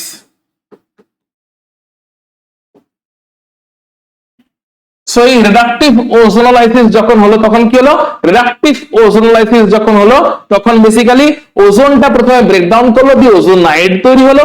এবার এই ওজোনাইডটা ফার্দার রিঅ্যাকশন করলো জিঙ্কের প্রেজেন্সে এবং ওয়াটারের প্রেজেন্সে, জিঙ্ক এবং ওয়াটারের প্রেজেন্সে হয়ে গেল রিডাকশন, এবং জিঙ্ক এবং ওয়াটারের প্রেজেন্সে যেই হয়ে গেল রিডাকশন, সঙ্গে সঙ্গে এই বন্ড গুলো যেগুলো দেখালাম সেগুলো ভেঙে গেল। তাহলে যখনই আমরা জিঙ্ক দিয়েছি, ওয়াটার দিয়েছি, এখানে কি হচ্ছে, রিডাকশন হচ্ছে, তার ফলে এই বন্ড গুলো ভাঙছে, এই পোর্শনটা একটা অ্যালডিহাইড তৈরি করছে, ওই পোর্শনটা একটা অ্যালডিহাইড তৈরি করছে, আর এই অক্সিজেনটা জিঙ্কের সঙ্গে চলে যাচ্ছে এবং তার ফলে ZnO তৈরি করছে। ক্লিয়ার? আশা করছি তাহলে কেমন করে রিঅ্যাকশনটা হচ্ছে ওজোনোলাইসিস এটা তোমার মাথায় ঢুকে গেছে। এখানে একটা ইম্পর্টেন্ট কনসেপ্ট, সেটা হচ্ছে রেট্রোসিনথেসিস। অর্থাৎ যদি বলে তোমাকে এই মলিকিউলটা, এই অ্যালডিহাইডটা বানিয়ে দিতে হবে, তাহলে কি করে বুঝবো কোন অ্যালকিনে ওজোনোলাইসিস করলে এই অ্যালডিহাইড বা এই কিটোন পাওয়া যাবে? তার জন্য কি করতে হবে, অ্যালডিহাইডটাকে ডাবল বন্ড রোটাকে আর কিটোনের ডাবল বন্ড রোটাকে ফেস টু ফেস লিখতে হবে, মনে মনে এই পোর্শনটাকে সরিয়ে দিতে হবে, এই কার্বন দুটোকে জয়েন করে দিতে হবে, তাহলেই আমরা অ্যালকিন পেয়ে যাব, যে অ্যালকিনে রিডাকটিভ ওজোনোলাইসিস করলে এই অ্যালডিহাইড আর এই কিটোনটা পাবো। সো চলো আমরা ফরওয়ার্ড রিঅ্যাকশনটা থ্রু দিয়ে বুঝে নেওয়ার চেষ্টা করি যে সত্যি সত্যি সেটা হচ্ছে কিনা। কি হয়েছে আশা করি বুঝে গেছো, অ্যালডিহাইড এবং কিটোন এদেরকে এমন ভাবে লিখতে হচ্ছে, অ্যালডিহাইড কিটোন হোক, দুটোই কিটোন হোক, দুটোই অ্যালডিহাইড হোক, যাই হোক না কেন, দুটো অ্যালডিহাইড দুটো কিটোন, দুটো একই অ্যালডিহাইড দুটো একই কিটোন, দুটো আলাদা অ্যালডিহাইড কিটোন যাই হোক না কেন, সেখানে তো সি ডাবল বন্ড আছে। সো সি ডাবল বন্ড গুলোকে মুখোমুখি ভাবে, অর্থাৎ অ্যাসিটালডিহাইড কেমন ভাবে লিখেছি, যেন সি ডাবল বন্ড ওটা ডান দিকে ফেস করে থাকে, আবার অ্যাসিটোনকেও এমন ভাবে লিখেছি যেন সি ডাবল বন্ড ওটা বাঁ দিকে ফেস করে থাকে। অর্থাৎ সি ডাবল বন্ড ওটাকে ডান দিকে আর বাঁ দিকে ফেস করিয়ে মুখোমুখি লিখতে হবে, মনে মনে সি ডাবল বন্ডের ডাবল বন্ড ও পার্টটাকে সরিয়ে দিতে হবে, আর কার্বন গুলোকে নিজের মনে মনে জয়েন করে দিতে হবে। যদি জয়েন করে দিতে পারে ডাবল বন্ডের থ্রু দিয়ে, তাহলে এই দেখো এটাই হচ্ছে সেই খানটা যেটা তৈরি হলো, ডাবল বন্ডের থ্রু দিয়ে জয়েন করে দিলাম, এদিকের কার্বন আর ওদিকের কার্বন ডাবল বন্ডের থ্রু দিয়ে মাঝখানে জয়েন করে দিলাম, অর্থাৎ ওদেরকে সরিয়ে দিলাম আর মাঝখানে এরকম ভাবে জয়েন করে দিলাম, অ্যাজ ইফ ডাবল বন্ড ওগুলোকে মনে মনে সরিয়ে দিলাম আর মাঝখানে কার্বন দুটোর মাঝখানে অ্যাজ ইফ একটা ডাবল বন্ড টেনে দিলাম। তাহলে যে অ্যালকিনটা হবে সেটাই হচ্ছে সেই অ্যালকিন যার উপরে যদি আমি রিডাকটিভ ওজোনোলাইসিস করি তাহলে এই অ্যালডিহাইড বা এই কিটোন পাওয়া যাবে। ফরওয়ার্ড রিঅ্যাকশনটা করে আমরা দেখলে সত্যি পাওয়া যাচ্ছে কিনা। সো আমরা অ্যালকেনটা নিলাম, CH3 CH double bond C CH3 CH3 alkyne নিয়েছি, অ্যালকিনে প্রথমে দিচ্ছি ওজোন, যাতে হবে ওজোনোলাইসিস, তাতে এই বন্ড ব্রেক করবে এবং কার্বন গুলোর সঙ্গে অক্সিজেন জয়েন করে ওজোনাইড তৈরি করবে। So here is the ozonide CH3 CH, বন্ডটা ব্রেক করে গেছে, দেখো একদম ক্লিয়ারলি দেখিয়ে দিচ্ছি, বন্ড ব্রেক করে গেছে, ছিল অ্যালকিন, অ্যালকিনের মাঝে ডাবল বন্ড ক্লিয়ারলি ব্রেক করে গেছে, অ্যালকিনের মাঝে ডাবল বন্ড ব্রেক করে গেছে এবং তারপরে এই অক্সিজেনটা ওজোনাইড তৈরি করেছে, মানে ওজোনের অক্সিজেন গুলো ওজোনাইড তৈরি করেছে। কেমন করে তৈরি করেছে আশা করি ক্লিয়ার। তাহলে ডাবল বন্ড ব্রেক করে গেছে এবং ওজোনের অক্সিজেন গুলো ওজোনাইড তৈরি করেছে। এরপরে স্টেপে কি হবে, জিঙ্ক আর ওয়াটার দেবো, তাহলে কি হবে, এই বন্ডটা ভাঙবে, এই বন্ডটা ভাঙবে, এই বন্ডটা ভাঙবে, কারা কারা কম্বাইন করবে দেখে নাও, এই পোর্শনটা কম্বাইন করবে আর এদিকের এই পোর্শনটা কম্বাইন করবে। সো এরা কম্বাইন করে যাবে, দেখো তাহলেই কিন্তু আমরা টার্গেটটাতে পেয়ে যাচ্ছি। কখন এটা হবে? যখন জিঙ্ক এবং ওয়াটার দিয়ে আমরা রিডাকশন করছি। তাহলে জিঙ্ক এবং ওয়াটার দিয়ে যেই আমরা রিডাকশন করলাম সঙ্গে সঙ্গে এটা হবে ওজোন দেওয়াতে ওজোনাইড তৈরি হয়েছিল। সো দিস ইজ আওয়ার ওজোনাইড, এবং তারপরে জিঙ্ক ওয়াটার দেওয়াতে বন্ডগুলো ব্রেক হলো। এই পোরশনটা দেখো অ্যাসিটালডিহাইড তৈরি করে দিল, CH3 CH ডাবল বন্ড, এটাই কিন্তু একটা ছিল অ্যাসিটালডিহাইড। ওই দিকের পোরশনটা দেখো কিটোন করে দিল, অর্থাৎ এই দুটো পোরশনে একটা ডাবল বন্ড তৈরি হয়েছে, নো ডাউট এই দুটো এখানে ডাবল বন্ড তৈরি হয়েছে। তো CH3 CH ডাবল বন্ড, ওদিকটা হয়ে গেল CH3 CH3 double bond, CH3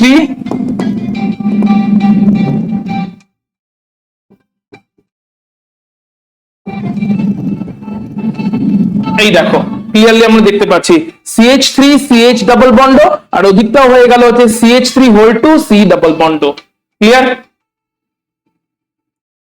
তো তাহলে ব্যাক ক্যালকুলেশন করে আমরা বুঝলাম যে কেমন করে আমরা পেতে পারি। এটা ছিল আমাদের টার্গেট, CH3 CHO আর CH3 whole two C double bond. Back calculation করে আমরা দেখলাম এই অ্যালকিন থেকে স্টার্ট করে এর উপরে যদি আমরা রিডাকটিভ ওজোনোলাইসিস করি তাহলে আমরা টার্গেট মলিকুলে পৌঁছতে পারি। আশা করছি এটা ক্লিয়ার হয়ে গেছে। আচ্ছা, চলে আসছে এবার জারণ। জারণ বিক্রিয়ায় কি হয়? যদি অ্যালকিনকে নিয়ে এবং অ্যালকিনকে নিয়ে আমরা ক্ষারীয় KMnO4 যেটা কিনা শীতল ও লঘু অবস্থায় আছে তাকে দিয়ে জারণ করি, তাহলে কি হয়? তাহলে এইটার সঙ্গে OH এবং এর সঙ্গে OH পাই বন্ড ব্রেক হয় এবং OH OH অ্যাড হয়, আমরা গ্লাইকল পাই। অর্থাৎ সেম ওয়েতে হলো, ডাবল বন্ড ছিল, ডাবল বন্ডটা ব্রেক হলো এবং ডাবল বন্ডটা ব্রেক হতে এখানেও পেলাম OH এখানেও পেলাম OH, ডাবল বন্ড যেই ব্রেক হলো দুটোতেই OH OH জয়েন হয়ে গেল। কন্ডিশনটা কি মনে রাখতে হবে? ক্ষারীয় এবং ক্ষারীয় KMnO4 যেটা কিনা শীতল ও লঘু কন্ডিশনে আছে, অর্থাৎ গাঢ় এবং উষ্ণ হলে হবে না। ক্ষারীয় KMnO4 আছে হচ্ছে শীতল এবং লঘু কন্ডিশনে। আচ্ছা, এবারে চলে আসছি যদি আমরা এটাকে হট KMnO4 করি, অর্থাৎ উত্তাপ দিচ্ছি, ঠিক আছে, অ্যাসিডিক কন্ডিশনে হোক বা অ্যালকালাইন কন্ডিশনে হোক, কিন্তু উত্তপ্ত করছি, তখন কি হচ্ছে দেখো, তখন যে পোরশনটা CH2 আছে, অ্যালকিনের এই পোরশনটা CH2 আছে, ওটা কার্বন ডাই অক্সাইড তৈরি করে বেরিয়ে যাচ্ছে, আর যে পোরশনটা বাকিটা যেটা ছিল ওটা C ডাবল বন্ড হয়ে যাচ্ছে, অর্থাৎ এখান থেকে বন্ডটা ব্রেক হয়ে যাচ্ছে। CH2 পোরশনটা কার্বন ডাই অক্সাইড তৈরি করে বেরিয়ে যাচ্ছে, বাকি পোরশনটা C ডাবল বন্ড হয়ে যাচ্ছে যখনই আমরা ক্ষারীয় KMnO4 কিন্তু উত্তপ্ত অবস্থায় নিচ্ছি। পরেরটা দেখো, পরেরটাতে কি হচ্ছে, এইখান থেকে বন্ডটা ব্রেক হচ্ছে, এই পোরশনটাও কনভার্ট হচ্ছে কার্বক্সিলিক অ্যাসিডে, এই পোরশনটাও কনভার্ট হচ্ছে কার্বক্সিলিক অ্যাসিড গ্রুপে। নিশ্চয়ই বুঝে গেছো যে কোনটা কোনটায় কনভার্ট হচ্ছে, অর্থাৎ এই দিকের গ্রুপটাও CH3 COOH হচ্ছে, ওদিকেরটাও CH3 COOH হচ্ছে। পরেরটাও একই রকম ভাবে হচ্ছে, এইখানে বন্ড ব্রেক হচ্ছে, এদিকেরটাও C ডাবল বন্ড হয়ে যাচ্ছে, ওদিকেরটাও C ডাবল বন্ড হয়ে যাচ্ছে। সো যখনই আমরা ক্ষারীয় KMnO4 বা অ্যাসিডিক KMnO4 নিচ্ছি কিন্তু উত্তপ্ত অবস্থায় নিচ্ছি, এগুলোতে সবকটা হচ্ছে উত্তপ্ত কন্ডিশন, ঠিক আছে, উত্তপ্ত কন্ডিশন। সো শীতল এবং লঘু হলে সেক্ষেত্রে ডাবল বন্ড ব্রেক হয়, OH OH অ্যাড হয়ে যায়, গ্লাইকল চলে আসে। কিন্তু যদি উত্তপ্ত নেওয়া হয় ক্ষারীয় বা অ্যাসিডিক, ক্ষারীয় নেই বা অ্যাসিডিক নেই, আম্লিক নেই, তাতে কি হচ্ছে, যদি CH2 গ্রুপ থাকে একটা ডাবল বন্ড ব্রেক হয়ে যাচ্ছে পুরোপুরি। এবার ডাবল বন্ড ব্রেক হয়ে যাওয়ার পরে যদি CH2 গ্রুপ থাকে সে হয়ে যাচ্ছে CO2, আর বাকি যে অ্যালকিলটা আছে, বাকি যে অ্যালকিলটা ওটা C ডাবল বন্ড হয়ে যাচ্ছে।